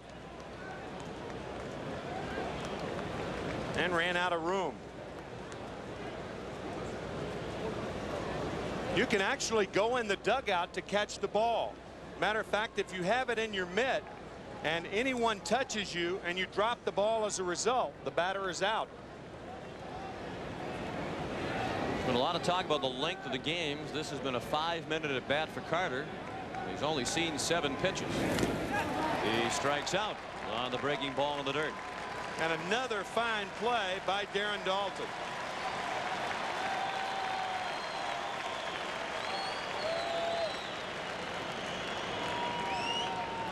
Nice play by Daulton as he smothers the slider to keep not only a run from scoring, but Molitor from going to second. That's the first out of the inning. And 3rd strikeout for Rivera, who's pitched an inning and a 3rd. Von White, the runner at 3rd. Paul Molitor is aboard at 1st. In the 7th, the Blue Jays lead 6-1. They've led throughout after taking a 3-0 lead in the top of the 1st. Roberto Alomar is 2 for 3. 2 singles, 2 stolen bases, and a run scored tonight for the All-Star and Gold Glove winner at second base in the American League.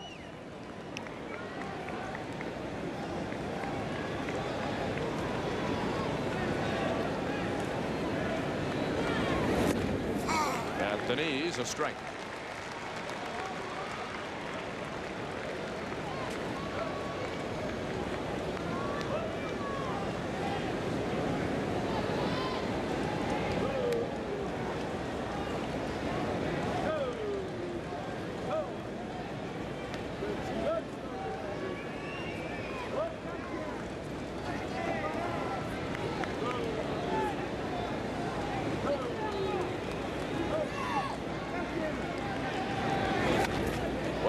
Base hit right field, and another run for Toronto as Devon White is in from third to make it 7-1. Molitor to third on the play, and Roberto Alomar has his third hit of the night, his third RBI of the World Series. And here comes Jim Fregosi. He's consulting with Mark Johnson. He's probably going to make a double switch, and he will, as he has Milt Thompson trotting onto the field, and he'll take over for Pete Incaviglia in left, and there will be a pitching change as well. We're in the 7th inning. The Blue Jays lead 7-1. They're up to 10 hits now, and Bobby Thigpen will be the new pitcher. We'll return to Veterans Stadium in Philadelphia right after this.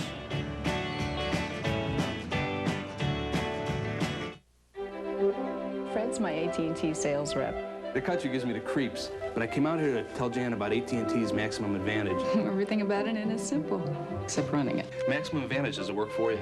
You're automatically enrolled. You get AT&T's best service at our lowest price guaranteed. We'll look at your calling patterns quarterly and make new recommendations. Jan, with our international fax and calling plans for our 800 service, you could be hosting the whole world that you're in. Hi. We're the Raskins. Ah, welcome. Fred really knows my business. I'm sure I could get him up here full time.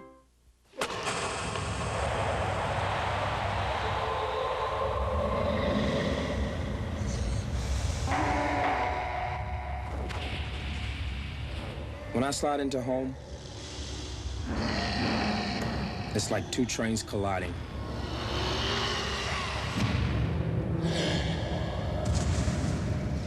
I'm the big train. All men are created equal. Some just work harder in the preseason. Love this place! It's the new Burger King Everyday Value Menu with Big Flame World Burgers for only 99 cents. I can't do it myself for 99 cents. Your favorite Burger King foods at new, lower everyday prices, like the Croissant Combo served hot and fresh for $1.99. Check your Burger King Everyday Value Menu and be sure to try the delicious Flame Broiled Whopper Combo for $2.99. That's great news for my pocketbook. Value every day. Have it your way. You're gonna want to come back every day. When the doctor told me to come in right away, I was scared.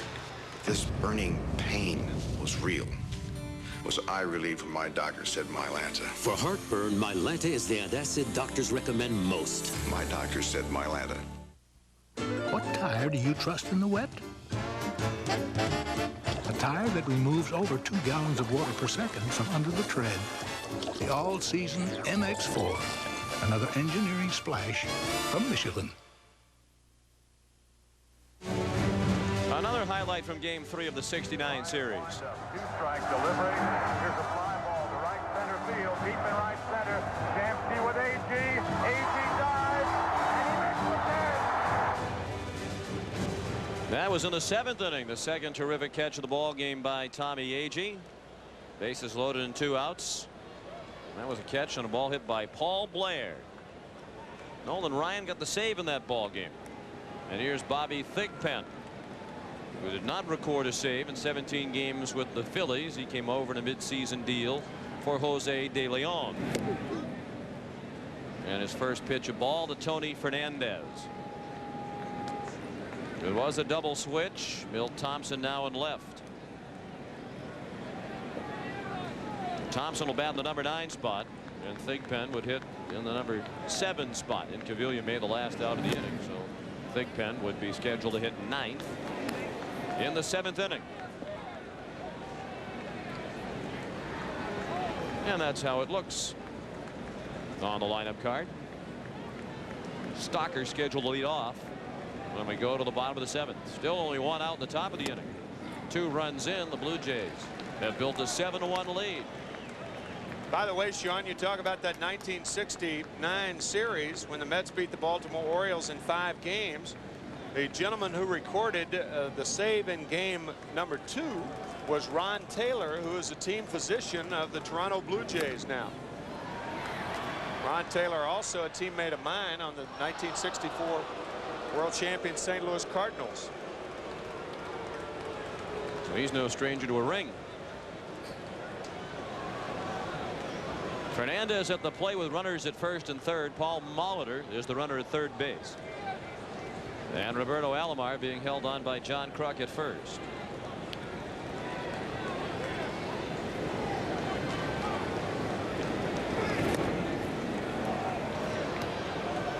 Full count on Fernandez. Blue Jays have come through with runners in scoring position tonight, and that's been a big problem for Philadelphia. The Phillies have had some chances but have managed only 1 run. Yeah, I think especially in the bottom of the 1st inning, because Toronto had scored 3 in the top. If they answer with 1 or 2, then they're immediately back in the ball game. Alomar was running with a 3-2 pitch. Fernandez drew a walk. This has been the problem spot for the Phillies all year long. Middle relief, and it hasn't been for lack of trying different options. Among those used by Jim Fregosi, middle relief this year, not as a setup man or closer, just middle relief. Bob Ayrault, Mark Davis, Jose De Leon, Tyler Green, Roger Mason, Tim Mauser, Don Paul, Bobby Thigpen, and Mike Williams. You know you're having problems when you run through that many guys, and it's not due to injury. Thigpen set the major league record with 57 saves, but he hasn't been the same since then. That was in 1990. An ERA of 1.83. The ERA has gone up, the saves have gone down, and every year since. That looked like a pretty good pitch. Called the ball. 1-1 on Sprague, who's 0 for 3 tonight. And now just 1 for 11 in the World Series.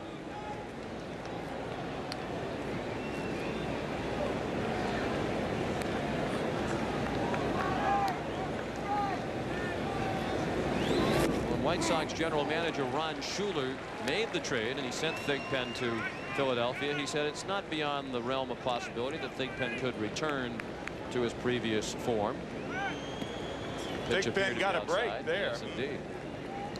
1-2 the count. He said every now and then the velocity is good. There's good movement on the slider.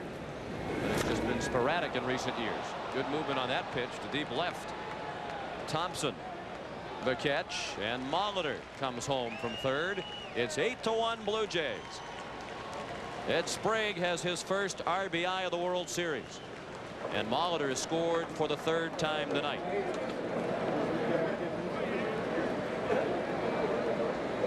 And run is charged to Rivera. I wonder if Cito Gaston is tempted to play Paul Molitor tomorrow night. He said he wouldn't, but after this performance tonight, how do you sit him down? Of course, you have a right-handed starter tomorrow night, Tommy Green. Pat Borders to shallow left center. Dykstra coming hard. Great catch.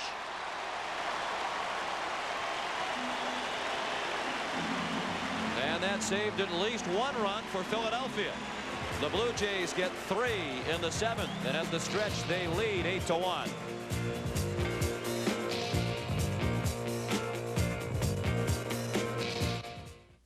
Two summers, 2 winters, 2 springs, 2 falls. All this, just $2.99 a month. The S-Blazer 2-year lease. Why drive an imitation when you can drive the vehicle that originated the species? Chevy S-Blazer.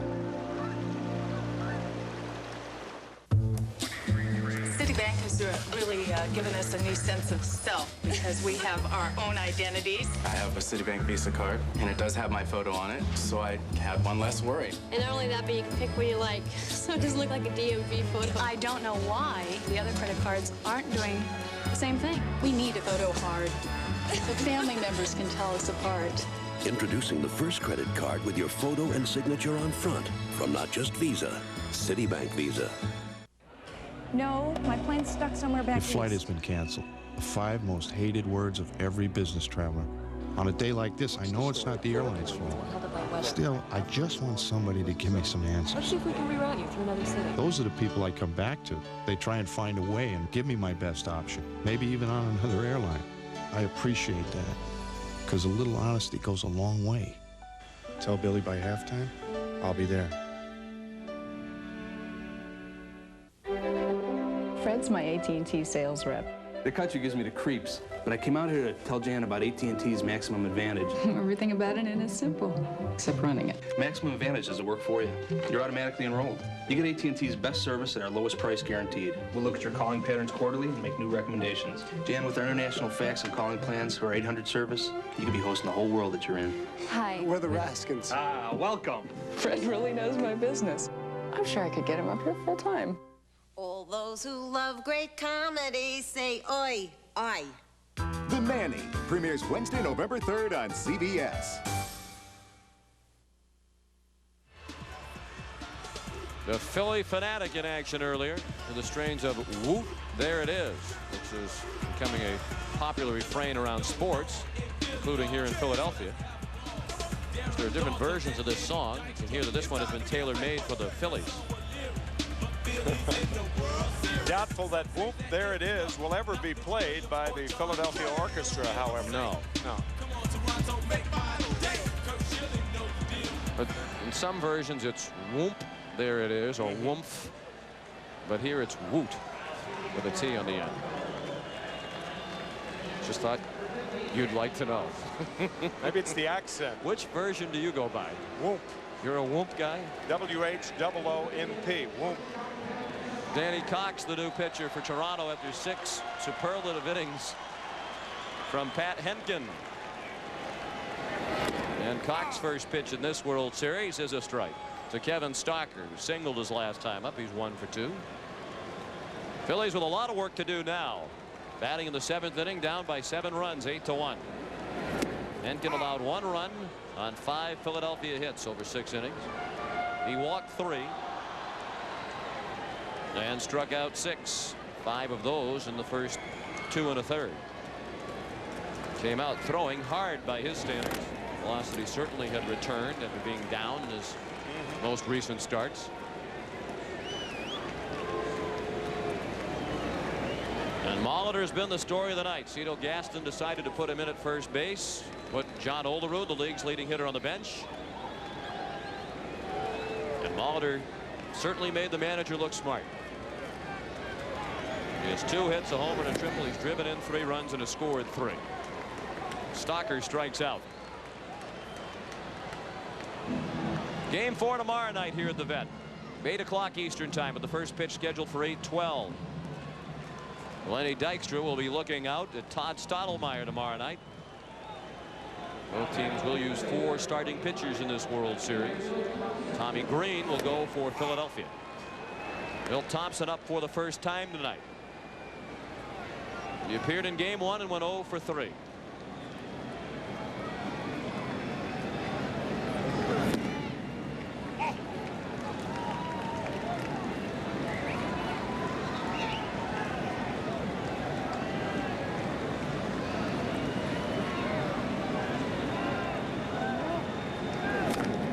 Chopped down the line, foul behind Mel Roberts in the first base coach's box.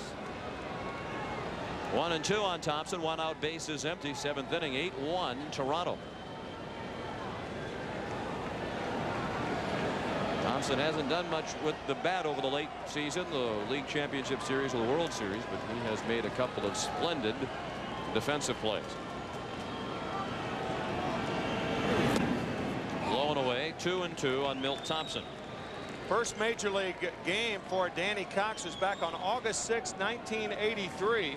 And he had a duel with Steve Carlton, who was then with the Phillies. Cardinals eventually won 1-0 in 11 innings.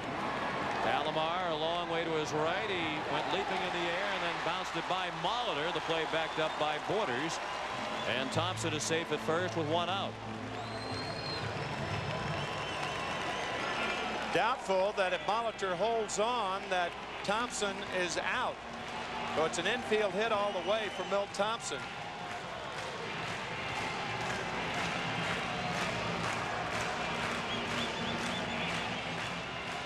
And even though Molitor couldn't come up with it, it didn't prove costly as Borders hustled down the line.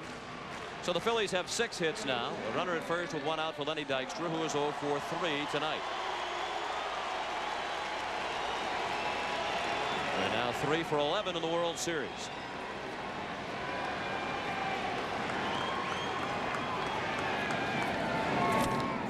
Well hit. Carter has it sail over his head and go off the bottom of the wall. Thompson on his way to third, hits so sharply that Dykstra has to settle for a single. And that's the 12th consecutive postseason game with at least 1 hit for Lenny Dykstra. So good hitting by Dykstra. Thompson goes to third easily, but watch the play by Joe Carter, playing the carom perfectly, and he holds Dykstra to first base. The Phillies did come from behind. They were trailing the San Francisco Giants 8-0 on April 26th. They ended up beating the Giants in that game. So this team's certainly capable of mounting a comeback. They got a long way to go, however. They do indeed. First and third and 1 out. 7th inning, 8-1 Toronto. Duncan a base hit. Thompson is in. Dykstra to second. It's 8-2.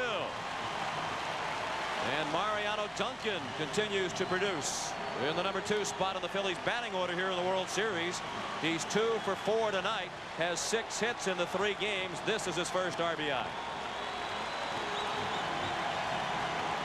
Up the middle, Dykstra forced to stop at second. And now what the Phillies are looking for is a blast. They have their big bats coming up. Their biggest bat in this series has been John Kruk, who will wait as Cox conferred with Borders.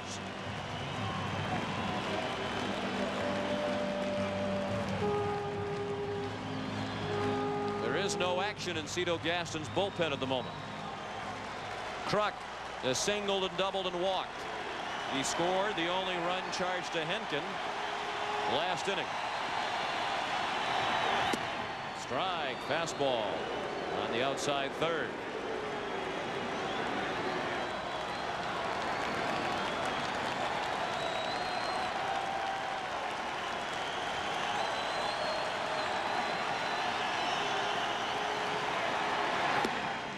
And that's just outside. 1-1 on Kruk. Dave Hollins to follow.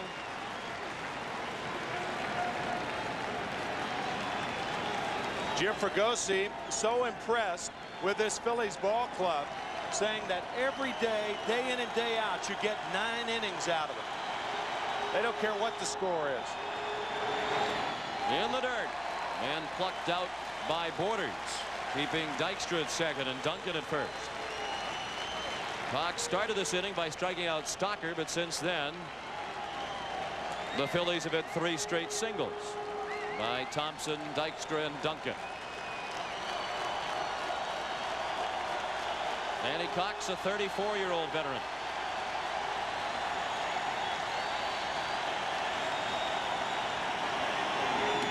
Low, 3 balls and 1 strike.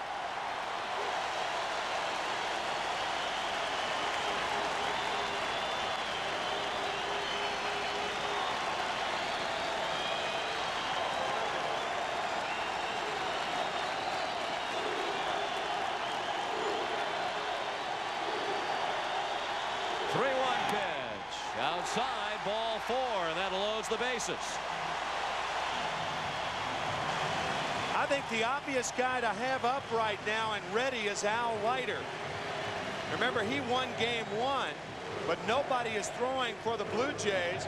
And remember, tomorrow night Todd Stottlemyre is starting. And the implication from Cito Gaston talking to him on Sunday was that he's going to have Leiter fresh and ready to go if Stottlemyre gets in trouble. We kind of brought it up, and he said, yeah, that's exactly right. So that's one of the big reasons Leiter's not up tonight, one would think. You wonder, as Cox continues to struggle, why somebody isn't up in the bullpen. Yeah, right. They're stirring around out there, but there isn't anybody throwing. Hollins pops one out of play. Because now if you get a blast from the Phillies, even an extra base hit, then they creep a lot closer, and it may be too late to get the bullpen up.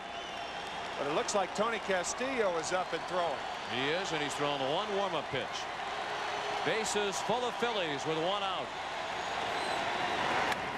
On the ground hard. Molitor, nice play to second. Back to first. Out at first.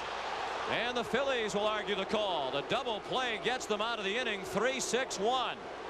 And Molitor did his part like he's played first base his entire life. Close play.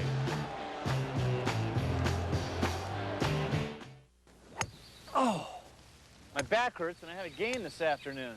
So I'm taking Advil. I know I'll feel better soon. More doctors recommend Advil by name to relieve backaches than any other brand. And you know, just one Advil is as effective relieving pain as 2 regular strength Tylenol. With Advil, there's no reason to let a sore back keep me from swinging. So now I can think about my game instead of my back. Advil, advanced medicine for pain. No, you haven't seen this before.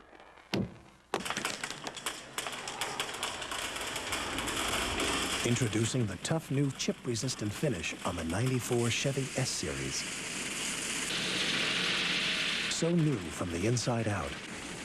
Everything else is history.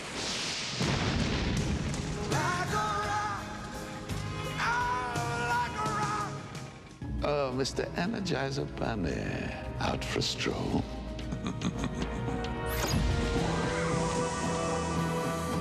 My matter desolidificator will put an end to your precious little source of power. Your hippity-hoppity days are over.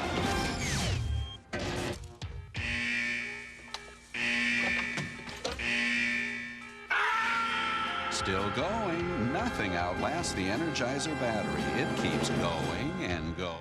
What tire do you trust in the wet? A tire that removes over 2 gallons of water per second from under the tread.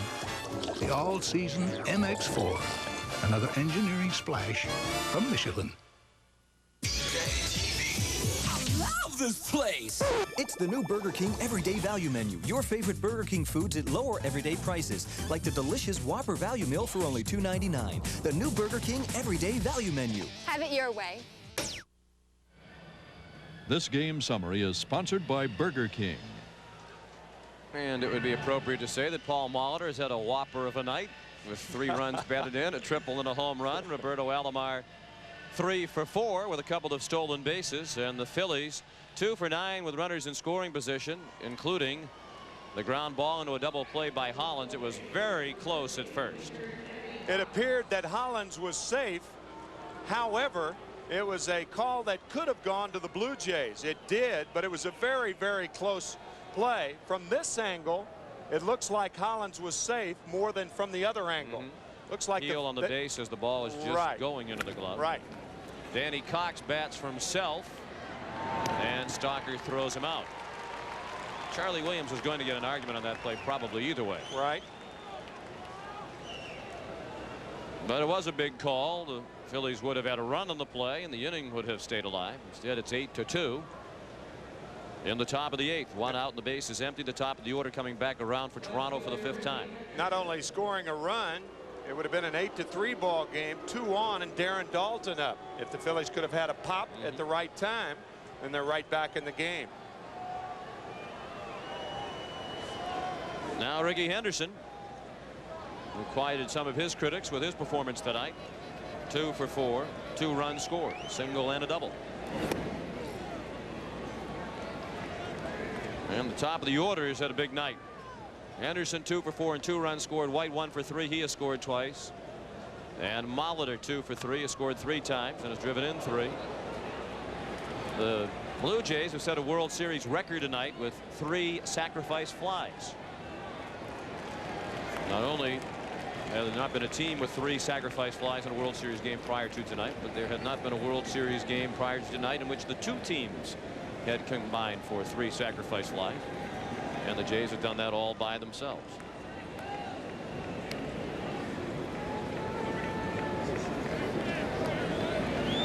Dave Stewart reason to smile.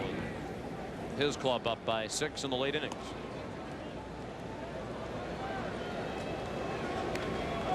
Jack Morris has joined in the levity as well.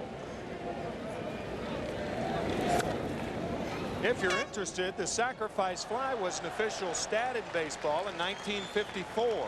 Earlier, back in the teens, the 20s, the 30s, it was used sporadically. And obviously the big advantage to the hitter is he gets an RBI and is not charged with the time at bat. Bobby Thigpen came on last inning, walked the first man he faced, and retired the next 2 hitters. Ben Rivera pitched an inning and a third of relief and gave up 4 runs. Those were 4 very big runs. Now that it's a 6-run game. Full count on Henderson. Will be a free agent at the end of the year. Oh!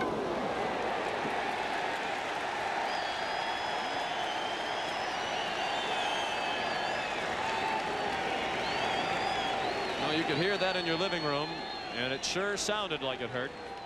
Crunch. 3-2 pitch. It appeared that Thigpen was trying to come inside to Henderson, and it hit him on the left elbow, right above the elbow. Oh boy, almost on the tip. Ouch. It was somewhat glancing. I'll tell you, the worst that you can be hit is when the ball hits and the ball just stays there. When it goes back to the screen, it was not a solid blow, but certainly solid enough. And that's all Ricky Henderson needs with his bad hands is to have a bad elbow. Both hands hurting, and now the left elbow is sore. Tommy Craig, the trainer, went out to check on Ricky, and he'll continue. He's at first with 1 out, and Devon White is coming up. You mentioned that it was White who had to surrender the leadoff spot, moved down to the number 2 spot for the most part. Henderson arrived, and White has handled Henderson's arrival very well by all reports. As a matter of fact, out at first. Thigpen picks off Henderson, and the elbow hurts a little more now. Very quick move, and look at Henderson. He broke towards second, and now the throw nails him. Watch the move towards second. Too late to get back now.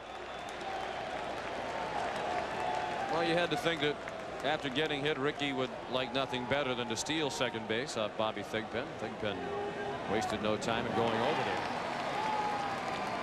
1 strike on White. We're mentioning that Devon has a copy of Ricky Henderson's biography, Man of Steel, it's called, S-T-E-A-L, in his locker. Devon says he hasn't read it yet, but he will.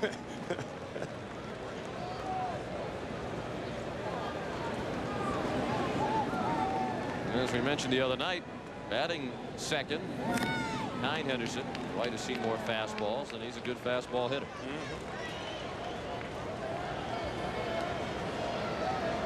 Devon has 4 hits in the World Series now, all 4 for extra bases, including his triple that drove in a run last inning. He scored last inning. He scored after walking in the first. He's 2 for 3, 1 for 3 rather, tonight, with 2 runs scored.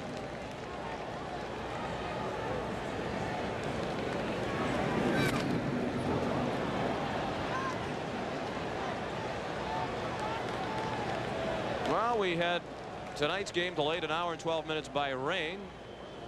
And there is the possibility, the considerable chance of rain here tomorrow night. 70%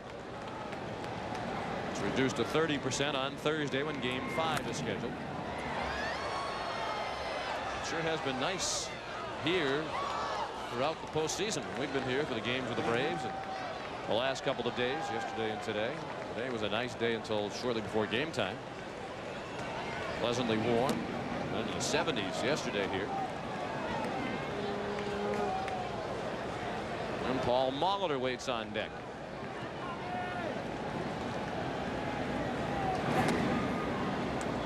Full count on White.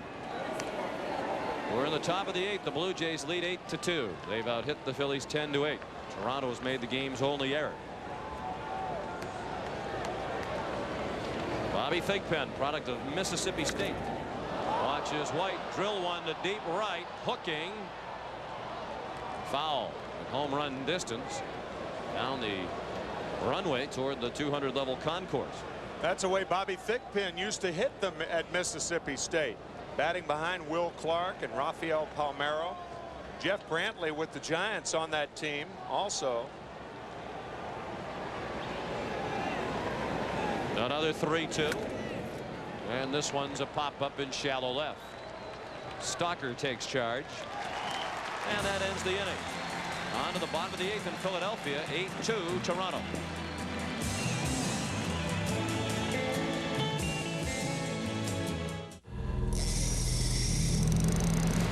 The Gulf of Mexico, where world-class fishermen like Jim come to battle the big boys. Jim, you got one. Yeah, hey, this calls for a celebration. How about a cold O'Doul's? Thanks. Only 70 calories and non-alcohol. Because out here, you never know what's biting.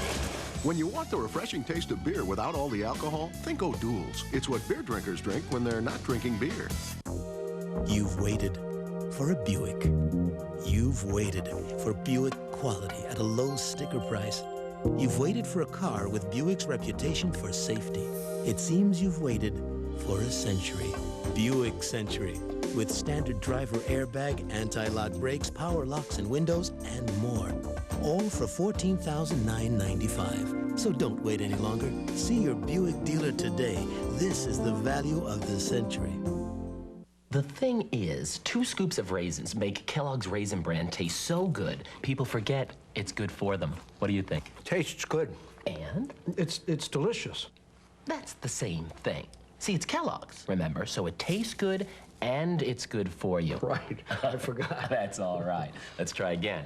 It tastes good. And? It's tasty. And? It's really tasty. There are 2 reasons to eat Kellogg's Raisin Bran. The taste. And? Imagine a wonder drug that could help reduce minor arthritis pain so the Panthers wouldn't lose their star shortstop. One that could relieve headaches so more boys could come out to play. A drug that studies show reduces the risk of second heart attacks. Imagine a drug that holds answers to all these ailments so families could gather for years to come. A wonder drug? Yes, it's genuine Bayer aspirin. The wonder drug that works wonders. With the Blue Jays in control, 8-2 as we head to the bottom of the 8th. We're now joined by Jim Fergosi's father, Archie Fergosi. And Archie, what advice will you give Jim for tomorrow? Well, I can't give him too much odds. He's doing a good job. I think he's doing a good coach job. He tells us that you advise him and second guess him quite a bit. So I know you'll have something to say tomorrow. Well, I'll talk to him about the game today. But I can't give him too much coaching. He's doing a good job. What advice would you give him then? What will you tell him? Well, you don't want to say? That first inning was just a tough break. I can't tell you too much about that. Do you second guess him quite a bit? Sometimes, not too often. Are you the guy who taught him all of his baseball? Practically, I teach him quite a bit. Now you had a big decision whether or not to come to these games because you had to give up your third base coaching job for Gailey's Bakery back there in San Francisco. How tough a decision was it? Well, it was all my life. I've been waiting for this, and it's my chance to do it. So I had to come to see these games. Did the team win without you? Well, I hope they did. All right, Mr. Fergosi, thank you for joining us. And I want his daughter's here too. Wife and daughter. Good to see the whole Fergosi family. Sean? Thank you, Jim. Jim Eisenreich out on the bouncing ball to second. I'd be curious to know if Jim Fregosi second guesses Archie's third base coaching. Finish in the box for Galley's Bakery out there in South San Francisco. Works both ways, doesn't it? I don't know if Jim Gray is still in the vicinity, but it does work both ways, one would think. Jim said that while he was playing, if he hit a home run, everybody would show up at Galley's Bakery the next morning, have a glass of champagne on Archie's son's home run, and then go on to work.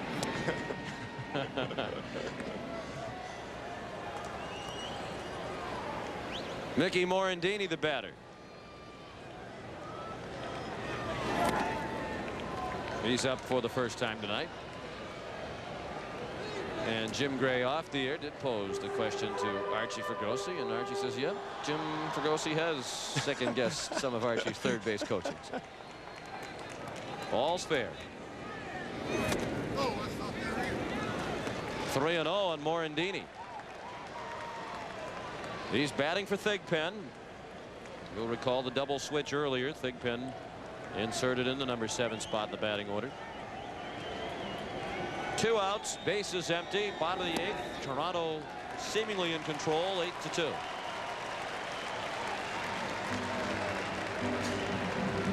And after your late local news, we hope you'll stay tuned for The Late Show with David Letterman. His guests tonight are David Steinberg and Emmylou Harris. That's tonight on Late Show with David Letterman, following your late local news. If I'm not mistaken, David Steinberg is Canadian. I would imagine he's a Blue Jay fan.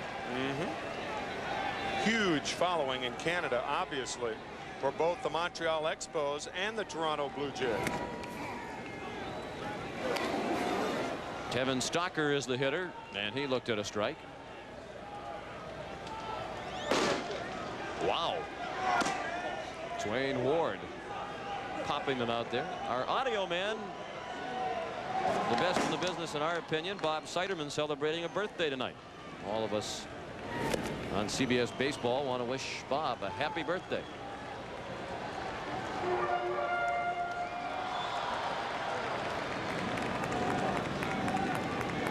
One bit of audio Bob does not want to hear is any of us singing for him. Tried that the other night on your birthday. We have plenty of cake left from the other night. Yeah, we do. Stick a few candles in it. Cox strikes out Stocker, and that ends the inning. And we go to the 9th, 8-2 Blue Jays.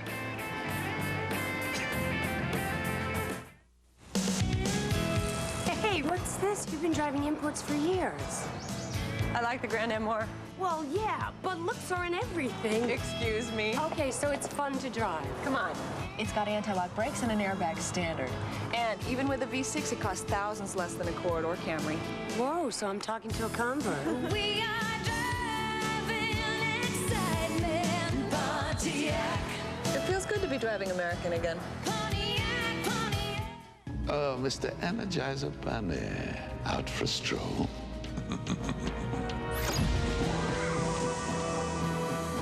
My matter desolidificator will put an end to your precious little source of power. Your hippity-hoppity days are over.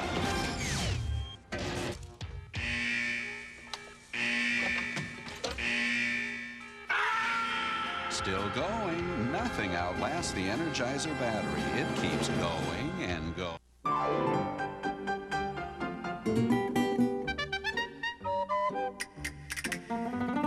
The great masters. They defined civilization in Europe for centuries. Now we're defining civilization on the way there. United Airlines' renowned international service to 15 cities all across Europe. Come fly the airline that's uniting the world. Come fly the friendly skies. This is a Goodyear Aquatread, and this is a gallon of water. Aquatread's deep groove design channels water away. At highway speeds, it moves a gallon of water every second for outstanding wet traction. Aquatread, only from Goodyear. Enterprise Rent-A-Car. Look to us for special delivery. Call us. We'll arrange to pick you up at your home, office, or repair shop. That's special delivery. That's Enterprise. The Bob You Love is back, and this time he's got Betty White and Jerry Burns. Spank my little rear and watch me go. Metaphorically, of course. The new Bob premieres Friday. This copyrighted telecast is presented by authority of Major League Baseball and may not be reproduced or retransmitted in any form without the express written consent of Major League Baseball. Well, the concert must be over across the street at the Spectrum because Madonna has made her way into the vet to catch the final innings of Game 3 of the World Series. We're heading to the 9th. It's 8-2 Toronto. And Paul Molitor will lead off. Chance for Molly to put the finishing touches on a big night. He tripled a drive in 2 in the first and scored. He had a solo home run in the third. He walked and scored in the 7th.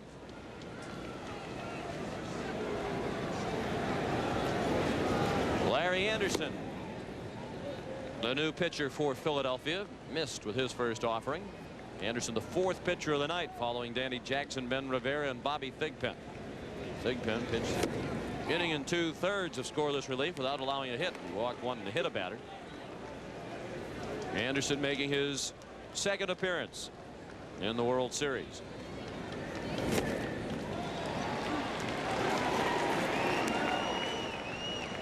And Molitor remains the only man in World Series history with 5 hits in 1 game. That was in '82 for Milwaukee. Stalker has to hurry. Safe. And Molitor has his 3rd hit of the night. He's on base for the 4th time. It was a double clutch by Stalker, however, that allowed Molitor to get a hit.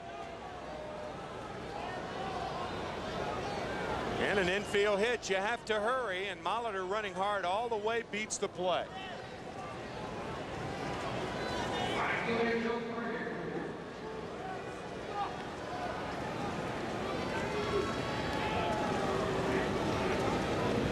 Now Joe Carter, who looked at strike 1. Joe had a sacrifice fly in the first.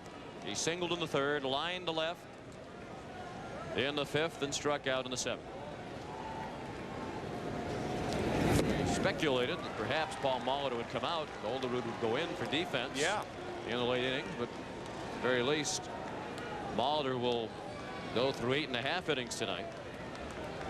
Gave you the note earlier about Olerud, the first league batting champion not to start a World Series game for his team since Chick Hafey of the Cardinals back in 1931. Now, some of you might have been saying, what about Willie McGee? When we mentioned the note, we noted that it was batting champion of that league. Of course, Willie McGee won the 1990 NL batting championship while with St. Louis, was traded to Oakland late in the season. Started only 2 of 4 games in the World Series.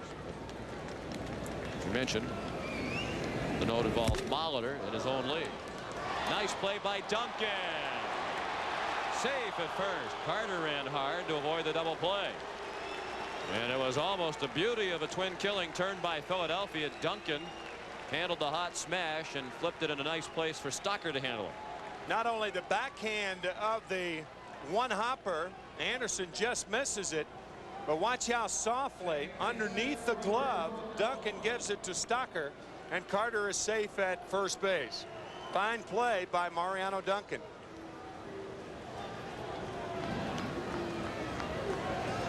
Talk about the performance of Molitor. Cito Gaston, I don't think is that we've really given him credit enough for showing the guts and the courage to play Molitor and taking the American League batting champion out of there in the process. It was a tough decision. I think he showed a lot of guts.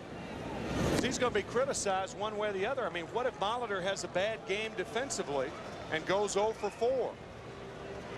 I think his feeling was, and the feeling of many Blue Jay fans, is that even though Olerud won the batting title, Molitor is really the most valuable player on the club and has been this year, all that he has done.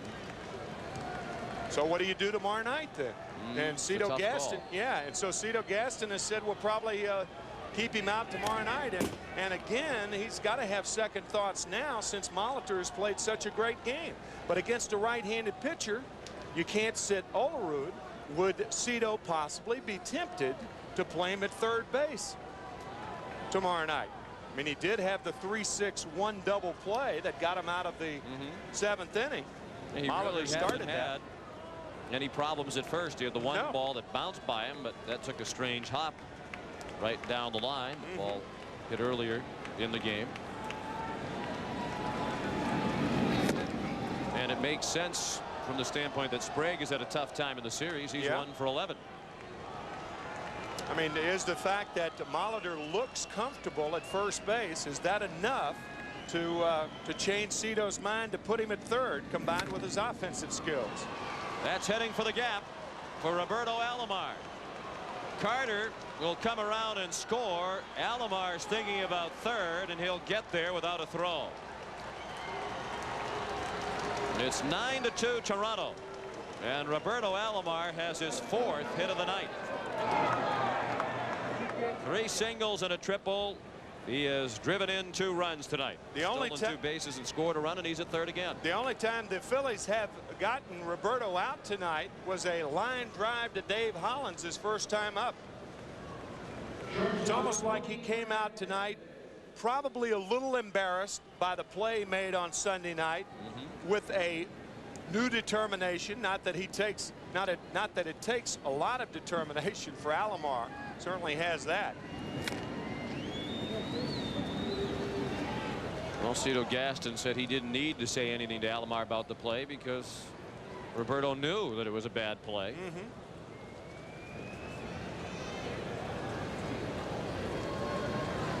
Tony Fernandez fouled the first pitch away. He has an infield hit, a sacrifice fly, and a walk tonight. Fly to right his first time up. Larry Anderson touched up for a run here in the 9th. The Jays with 12 hits now. The Phils have 8. It's 9-2 Toronto. The infield in for Philadelphia. On the outside corners as Mark Johnson. 1-2 on Fernandez with Ed Sprague on deck. Ready,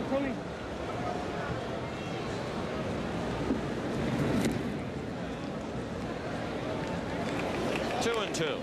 Phillies, keep in mind, were blown out of game 2 and 3 by the Atlanta Braves. They trailed 2 games to 1 and came back and won 3 in a row.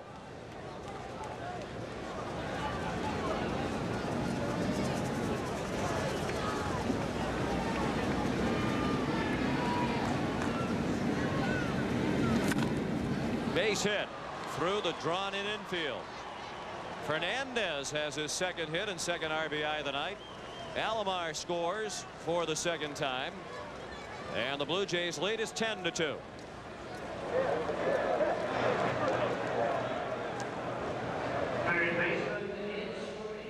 So it seems apparent now that the Jays will take a 2-1 lead into tomorrow night's Game 4, which comes your way here on CBS at 8 Eastern time. First pitch at 8:12 tomorrow night. Actually, it's later today. At least in the Eastern time zone.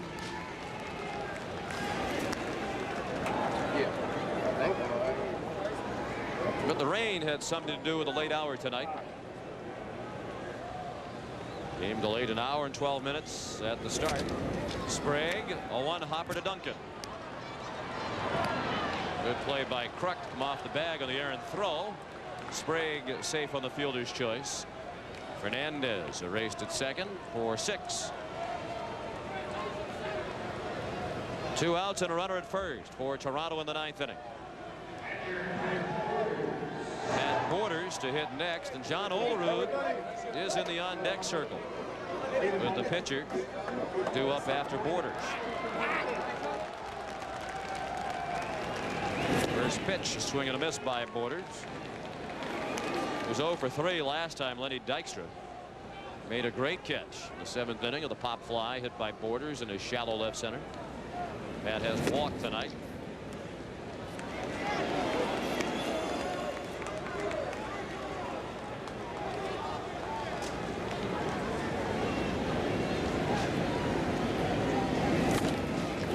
Pop up near the Phillies dugout. That'll be a couple of rows back. 62,689 the official attendance here tonight. 62,689 at Veterans Stadium. A lot of them have gone home.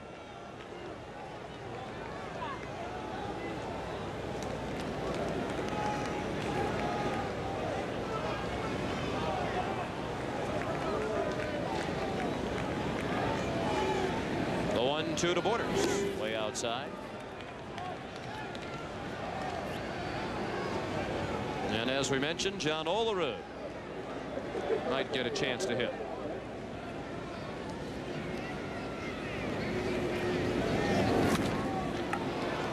Dykstra snares the line drive. The Blue Jays get 2 more in the 9th, and as we go to the bottom of the 9th, it's 10-2 Toronto.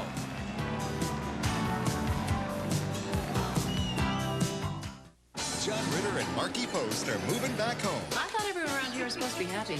They were when I left. Maybe you should leave again. Hearts of Fire. It's a new night, a new time, and a whole new way of life. This town is one of the last bastions of common sense, decency, and old-fashioned values. Well, exactly when did you blow back in, Beaver? Hearts of Fire returns October 27th. Walt Disney Pictures presents... You're under arrest. 5 of them, 3 of us. Hardly seems fair. Excuse me, but there's 4 of us. Now, we're prepared to resist. The greatest heroes that ever lived. I want those musketeers dead or alive. Champagne? We're in the middle of a chase, Porthos. You're right. Something red. We must pray for our sins. Charlie Sheen. Second thought, God's often busy. Kiefer Sutherland. Save the king! Chris O'Donnell. Long live the musketeers! Oliver Platt. That's it. Next time you drive. Tim Curry. A snap of my fingers, and you could be back on the block where I found you. And Rebecca de Mornay. And with a flick of my wrist, I could change your religion. The Three Musketeers.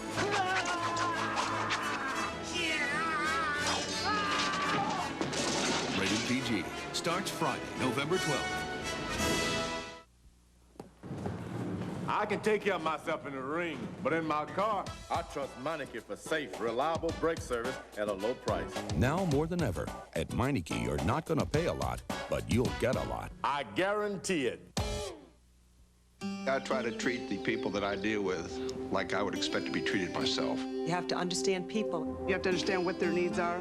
Deliver more than you promise and hang in there till you get the job done. Century 21, rated most professional in real estate. Hi, everyone. I'm Greg Gumbel. Terry's getting ready for his first ever National Football Quiz. Defense nicknamed the Doomsday Defense. What's a defensive stunt? Terry's National Football Quiz coming Sunday on the NFL Today, and you can play along. Study hard.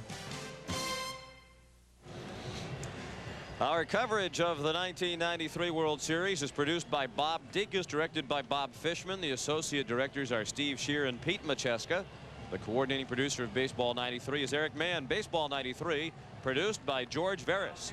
The senior producer of CBS Sports is Ed Gorn. The executive, that's the second night in a row I've mispronounced that word, executive, in charge of production is Rick Gentile. Technical managers David Graham and Jim Ripple. Technical directors Jeff Ringel and Angelo DeTroia. And we appreciate the efforts of all of those fine people and the rest of our outstanding crew. Dwayne Ward in to get some work in what is obviously not a save situation at the bottom of the 9th, with the Blue Jays leading by 8. Milt Thompson came in as part of a double switch, and an infield hit and a run scored in the 7th inning, and is only at bat tonight.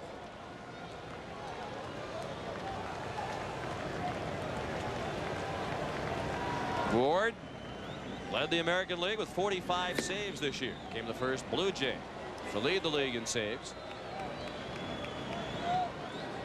And he was an all-star for the first time this year. He's ahead of Thompson, 1 and 2. Lenny Dykstra is on deck, and then Mariano Duncan. To right and well hit. Carter sprinting back and looking up. Home run, Milt Thompson. A line drive homer over the 371 mark, and a rude greeting for Dwayne Ward. It's 10-3.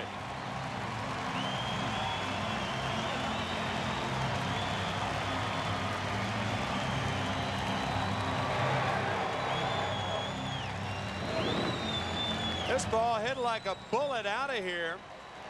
Sometimes you have a short reliever come in for a tune-up, and if he gives up a couple of runs, you don't know whether from a mental standpoint he is better going back out there the second night in a row. Remarkably, Dwayne Ward has appeared in 6 postseason games, and all of the leadoff men have gotten on in all 6 games. And Milt Thompson not only gets on, he gets across. Dykstra out on the well-hit ball to Alomar. Well, of course, Phillies fans saying, what's so remarkable about that? Mitch Williams does that every time, too, with the lead man on. Yeah, right. You expect it out of Mitch. Part of his repertoire, but not out of Dwayne Ward. 1 out in the ninth, 10-3 in favor of Toronto.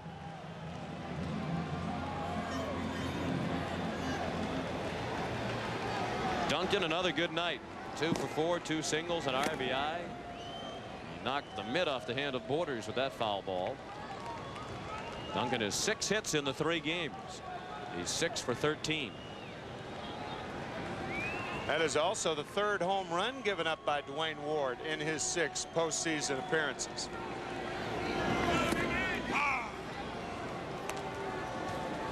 Oh, 0-2. Duncan took a nasty slider. Kruk is on deck. And the Blue Jays are 1 out away from victory in game 3. As Duncan goes down swinging for the 2nd out of the 9th. I guess it's a tale of 2 sides of the plate. The left-handers with all the success against Ward. Right-handed batters in postseason play. Of the 8 that have faced him, he has struck out 7. John Kruk has had a perfect night. 2 for 2, single and a double. He's walked his last 2 plate appearances.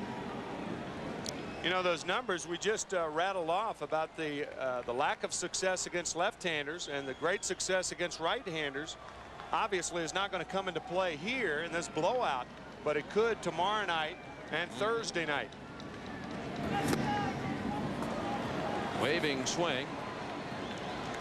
There have been 36 runs scored in the first 3 games of this series. We thought it would be high scoring with these 2 productive teams. That's the highest combined run total in the first 3 games of the World Series since 1960, when the Yankees and Pirates combined for 39 runs in the first 3 games of the '60 series. In the 3 wins that year, the Yankees scored 38 runs. They out-hit the Pirates 55-27. So there are no carryovers. No. In baseball. That's why Phillies fans have a lot to look forward to. I mean, so tonight was a blowout, but the Atlanta Braves blew them out of 2 games. Both games that they lost to Atlanta were both blowouts. Jim Leland said to us last year, momentum is only as good as your next day's starting pitcher. And the starting pitchers tomorrow will be Tommy Green for Philadelphia and Todd Stottlemyre for Toronto. Tommy Green, by the way, has lost 1 time at Veterans Stadium this year, and that was that blowout. First game Atlanta won, game 2 of the NLCS. Backdoor breaking ball missed. 2-2 on Kruk.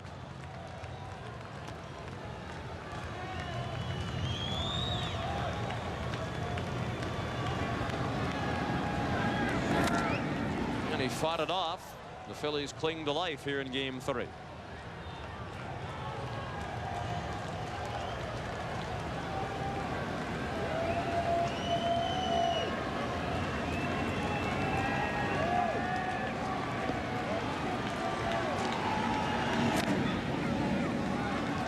Kruk continues to foul off pitches.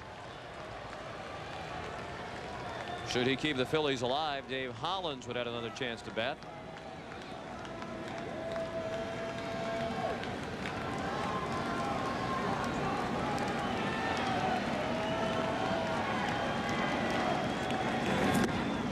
And that ends the ball game.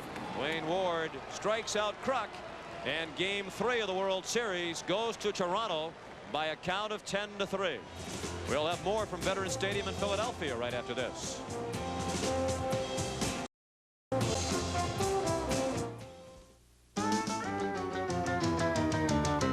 You've got to attack the courses. You've got to master the machinery. You've got to use all your resources. It's not really that difficult to earn the name Goodwrench. All it takes is all you've got. Goodwrench, raising the standards of performance on the track and in your GM dealership. I'll tell you where the time goes. Every year I spend 3,000 hours sleeping, 500 hours commuting, 2,000 hours working. Then I get this idea, boing. Every day for lunch, I order one of McDonald's extra value meals. Now, I'm not only saving money, I'm in and out so fast, I figure I'm saving 5, 6 hours a week, huh? That's nearly 2 weeks of free time a year. So, in 12 months, I'm gonna have all this extra cash, plus 2 extra weeks. And right now, I'm thinking Hawaii. What you want is what you get. What? At McDonald's today. Hold on. I don't know. Just overnight the package. Yeah, sure. Overnight it. Might as well overnight it. Overnight this. Overnight that. Overnight. Overnight. Sometimes overnight is overkill. So kick the habit with Priority Mail from the Postal Service. It's not overnight, but it's fast delivery, special handling, and 2 pounds is only $2.90. Morning. Thanks. When overnight is overdoing it, remember, we deliver for you. Call and we'll start today. Everybody thinks programming a VCR is so incredibly complicated. Record Channel 3 Sunday, 7 p.m., 8 p.m. What's the problem? Magnavox, the only VCR with Smart Talk remote. Smart, very smart. Who makes the only TV with a smart sound feature, which ensures your volume will stay at normal levels, even when something like this comes on? Magnavox, smart, very smart. Yes! No use shouting, old man. CBS Sports coverage of Game 3 of the 1993 World Series is brought to you by O'Doul's from Anheuser-Busch. Premium beer taste without the alcohol. Pontiac and your local Pontiac dealer. We are driving excitement. The ingenious products from Magnavox. They're smart, very smart. And by Enterprise Rent-A-Car, the special delivery company. Time of the ball game, 3 hours and 16 minutes. The shortest game in the series today. Toronto wins Game 3. 10-3. The Chevrolet player of the game is Paul Molitor of the Toronto Blue Jays. He was 3 for 4 on base 4 times. He scored 3 and drove in 3. Among his hits, a triple and a solo home run. Chevrolet will donate $1,000 in the name of Paul Molitor to the Special Olympics. And now let's join Jim Gray. All right, Sean. Paul, what are you more proud of? The 3 hits you had, the home run, the triple and the single, or the double play you turned? Well, I'm not sure if it was a double play, but somehow I survived the defensive aspect of the game. It was a strange feeling after not being out there for a while, but thankfully, when I did make a couple mistakes, Pat picked me up on the mound. And the big thing is we got off to a good start offensively. Pat pitched well and regained the 1-game advantage, so it's nice to rebound the way we did. It's going to sound like a strange question, but are you going to play tomorrow? You know, right now I don't think that I will be playing, unfortunately. I'd love to be back in there and get a chance to be a part of hopefully going up 3-1 tomorrow night. But if Cito's comments before the game indicate anything, and that's he's going to go with Eddie at third and John at first tomorrow. I'd bench you too. Let's go back upstairs to Sean and Timmy. Okay, thanks. Thank you, Jim, and congratulations to Paul Molitor. Once again, the final score of Game 3, 10-3 Toronto. Back in a moment.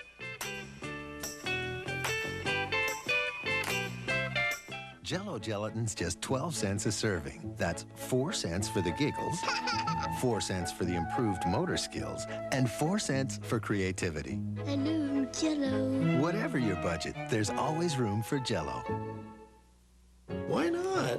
Now that he switched to Fix-It-Ent, he can go from morning till night and still eat like that. Even in the hottest liquids, when other adhesives stop holding, Fix-It-Ent holds stronger and longer. For the strongest, longest hold, Fix-It-Ent and forget it. Americans have always had a love affair with their cars. Do you love? Who do you love? Yeah, who do you love? And when it comes to plugs and filters, we guarantee to keep that spark going for a long, long time.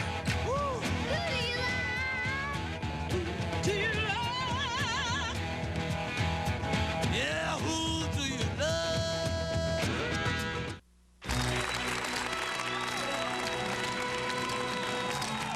Owens Corning presents an exciting debut, Pink Plus, a new insulation that's silky to the touch. The reason? Pink Plus is our famous pink fiberglass insulation wrapped in smooth pink poly, which also makes it extra easy to install. So get in touch with a premier insulation. For the Pink Plus dealer nearest you, call 1-800-GET-PINK. The Late Show with David Letterman comes your way following your late local news. Dave's guests tonight are David Steinberg and Emmylou Harris. Now for Tim McCarver, Pat O'Brien, and Jim Gray, I'm Sean McDonough saying so long from Veterans Stadium. The final score, Toronto 10 and Philadelphia 3. You have been watching CBS Sports coverage of the 1993 World Series. Good night from Philadelphia.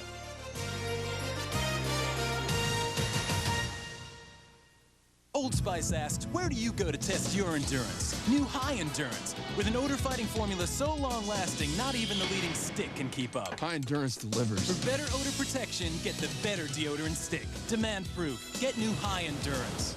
Jell-O gelatin's just 12 cents a serving. That's 4 cents for the giggles, 4 cents for the improved motor skills, and 4 cents for creativity. Hello, Jell-O. Whatever your budget, there's always room for Jell-O. It comes specially equipped with dual airbags, cruise control, air conditioning, 4-speaker AM/FM cassette stereo, and power accessories like luxury sedans costing twice the money. The 1994 Nissan Altima GXE. It not only defines what a luxury car should be, it redefines what a luxury car should cost. Lease the Altima for just $750 down and $229 a month for 36 months. What drives Harry wild? Wild Card Lotto from the Pennsylvania Lottery, with humongous jackpots of $1 million or more, and a wild card number that gives you 6 different ways to win. I just hit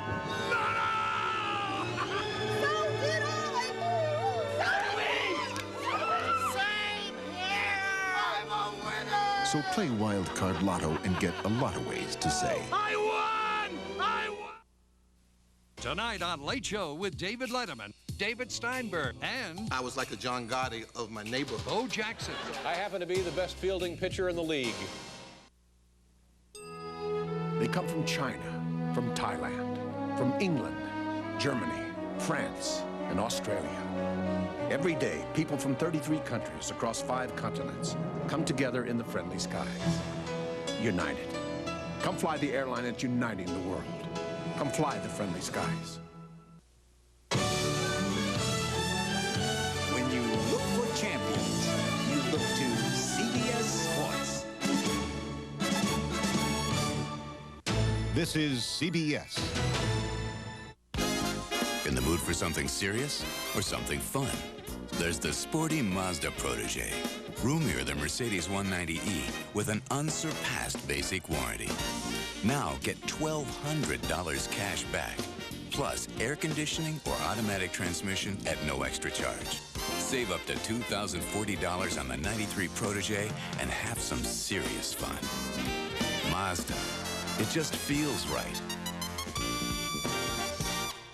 Dear Midas customers, now save 25% on brake shoes or pads, guaranteed for as long as you own your car.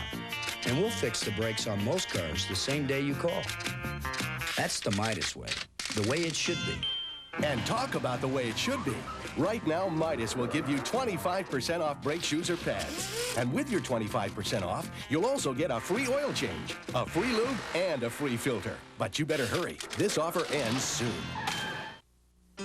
You drive a car like this and you're going to be asked a lot of questions. Like, what kind of car is that? You say, it's Eagle Vision TSI. They say, oh yeah, a Jeep Eagle. To which you respond, it's not a Jeep Eagle. That's where you buy it. Then you tell them all about its performance technology. Eagles do invite a lot of questions, but the next time someone calls an Eagle Vision a Jeep Eagle, you can tell them where to go. Test drive a new Eagle Vision at your nearest Key States Jeep and Eagle dealer today. WCAU-TV Philadelphia. Now, Ken Matz, Jane Robelo, Herb Clark Weather, and Ron Berg Sports. This is Channel 10 News. Good evening, I'm Jane Robelo. And good morning, I'm Ken Matz. And our top story tonight, well, that's okay. There's always tomorrow. The Phils fall to the Blue Jays in Game 3 of the World Series. As you just saw right here on Channel 10, Paul Molitor's first inning triple propelled the Jays to an early 2-0 lead, and Toronto never looked back, taking a 10-3 victory over our Phillies. The Jays now lead the series 2-1. Now, the game started 72 minutes late because of a rain delay earlier tonight. Yeah, Others were more patient, saving their voices and waiting quietly for the game to begin, and it finally did at 9:24 this evening. Meanwhile, across the street at the Spectrum, Madonna was getting ready to strut her stuff. Her girly show brought out 14,000 fans, adding to the worries of the horrendous traffic gridlock in the area around Broad and Patterson. Well, while it was a stinker of a night for baseball and a good night for music in South Philly, the traffic nightmare never really materialized. Earlier this evening, this was the scene from Chopper 10, a packed house at the Vet for the first game, for the first World Series game in Philadelphia in 10 years. The crowd came with great expectations, and most of them hung in there for the duration of the game right up until the last couple of innings. And right now, with the game over, I guess folks are still continuing to file out of the Vet, voicing determination that the Phils will regroup and come back ready for Game 4 tomorrow night. Yeah, we're not worried about it much. Let's go live to the Vet now, and Channel 10's Dennis Woltering. Dennis, anybody still around? Well, there are a few people still around, Jane. Fans are streaming out of Vet Stadium right now saying, whoop, there it is, just the kind of loss they did not expect here tonight. But the Phillies fans have not lost faith. They still insist the Phillies are going to win this series. In fact, earlier tonight, you could feel the pride these fans have for the Phillies as people came in here for tonight's game. Go Phillies! As game time approached, thousands of fans streamed off the subway into the crush of people crowding into Veterans Stadium. We're going to have a good time tonight. The Phillies are going all the way. Hey, game day programs here. Get your programs. After all the hype, the air was electric with Phillies mania. It was magic that I had these tickets, so it was magic in the air, and the Phillies are going to take it. You know, they've been fighting all the way. There's no reason for them to stop now. The fans betting on victory with prize tickets many had spent hours standing in line to buy. Got 8 tickets, so it was worth it. Got offered $2,000, but we're here. The fans came to the game wearing their loyalties like badges. You have the nerve to wear that hat? I thought this was the city of brotherly love, brother. A Phillies fan came armed with a sign responding to a Canadian headline that called his heroes the Philadelphia Bellies. Hey, they may be the Bellies, but they're going to get the job done, and that's all matters in the long run. By the end of the 7th inning, the outcome of tonight's game seemed clear. Fans began streaming out of Vet Stadium saying they're disappointed but have not given up. It was a disappointing loss, but it's been a great season, and I think we'll be back tomorrow. What about the rain? Did that affect anything? In the beginning. I think that's what people leave. They was ready to play and they had to sit down, start up, sit down. That got a lot to do with it. The Blue Jays jumped right out on them, too. So the Skies and the Blue Jays rained on the Phillies parade tonight, but the fans are counting on the Phillies to pound their way back tomorrow and win this series in 6. Let's hope so. Live at the Vet, Dennis Woltering, Channel 10 News. Jane, Ken, back to you. Thanks, Dennis. Thanks, Dennis. And as the ball players and the fans dodged the raindrops at the Vet, Madonna fans were having a wild time in the warmth and comfort of the Spectrum right across the street. Channel 10's Andrew Glassman was in the middle of Madonna's girly show. They converged on the same intersection tonight, but it was by no means difficult to separate the fans headed for the Phils from those with a date with Madonna. These guys, for instance, bet the Vet. While this appeared to be the more appropriate dress tonight at the Spectrum. Some Phillies fans were seen bringing leather fielding gloves to the game. Many Madonna goers were seen in leather outfits that fit like a glove. An unusual sound from this man on his way to the ball game. Papa don't preach, I'm in trouble. The all too familiar sound of Madonna fans on their way to a concert. As the star descended upon her stage, the question arose, which ticket is really the one in vogue? I got Madonna tickets. I don't have Phillies tickets. I'll trade even up. Superbox Madonna for any seat in the Phillies. Are you serious? Serious. Don't just stand there. Let's get to it. Strike the pose. There's nothing to it. Oh. I mean, the Phillies game, there's a whole bunch of games going on, but there's only one Madonna night, and that's tonight. Dance and sing. Everybody, get up and do your thing. One of the concert highlights, the Material Girl dressing her act with some Phillies material. Both crowds had to share in the common experience of driving down here and parking, and it was crowded, but it seemed like everything worked out well. You may be asking yourselves, the fans at the Vet, well, they had to put up with the rain outside, while the fans at the Spectrum were safe under the roof.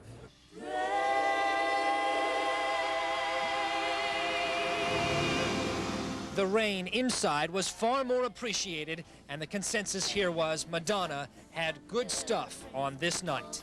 At the Spectrum, Andrew Glassman, Channel 10 News.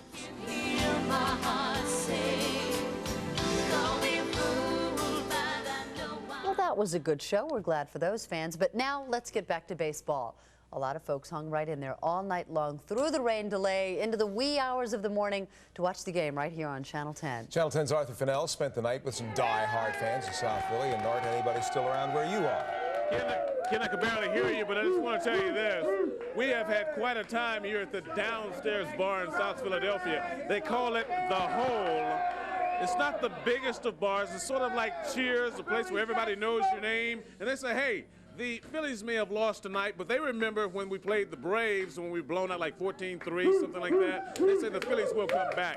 They've even come up with a song. I want to move over here. I want you to hear this song now. It's from a group called the Cheese Whiz Kids. Here they are. Well, here they come, the mighty Phils. Prairie Roar, Blue Jays kill. We got guts and nuts, nothing much, and not to mention the one thing that's gonna turn those Jays into black and blue turkeys tonight. All right, we didn't turn them into black and blue turkeys tonight. They kind of turned us into that. But hey, there's always the next game, and these kids here will be ready. It's live TV, folks. We'll see you next time from South Philadelphia. Thank you, Arthur. We now turn on a more serious note back to the vet. Unfortunately, when you get 62,000 people in one place, add a little rain and excitement, accidents are bound to occur. We understand that a woman has fallen out of the upper deck and onto the field tonight. Channel 10's Ron Burke is live at the vet with the details on that and more. Ron? Yeah, Ken and Jane, an emergency situation developing here shortly after the game. We'll give you a zoom-in shot here in left center field behind the wall. You can see the emergency crews tending to the person who fell from the 200 level, which is the lowest level, just above the team decals there in left center. A person believed to be a woman fell down between the wall and that black tarpaulin coming down. And we do know that she suffered some injuries to her face. I am told that she was moving her legs and that a medevac helicopter will be landing in center field shortly to take her to a hospital. We're not sure the extent of her injuries, but she has been down there for the better part of the last 15 or 20 minutes. And we'll be monitoring that situation here inside the vet. And if something develops, we'll have more on that later for you. Right now, this is Ron Burke live at the vet. Back to you, Ken and Jane.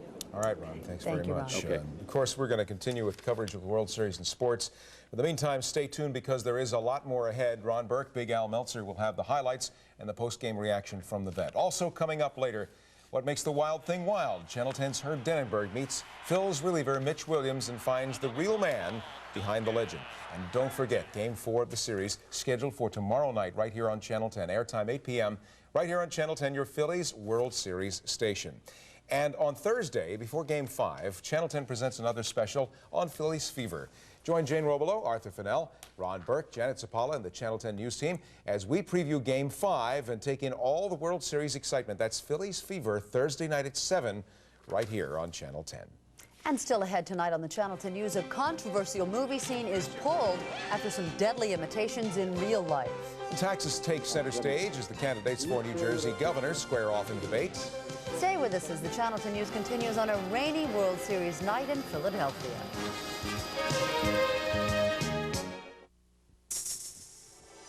Here's a camera tip.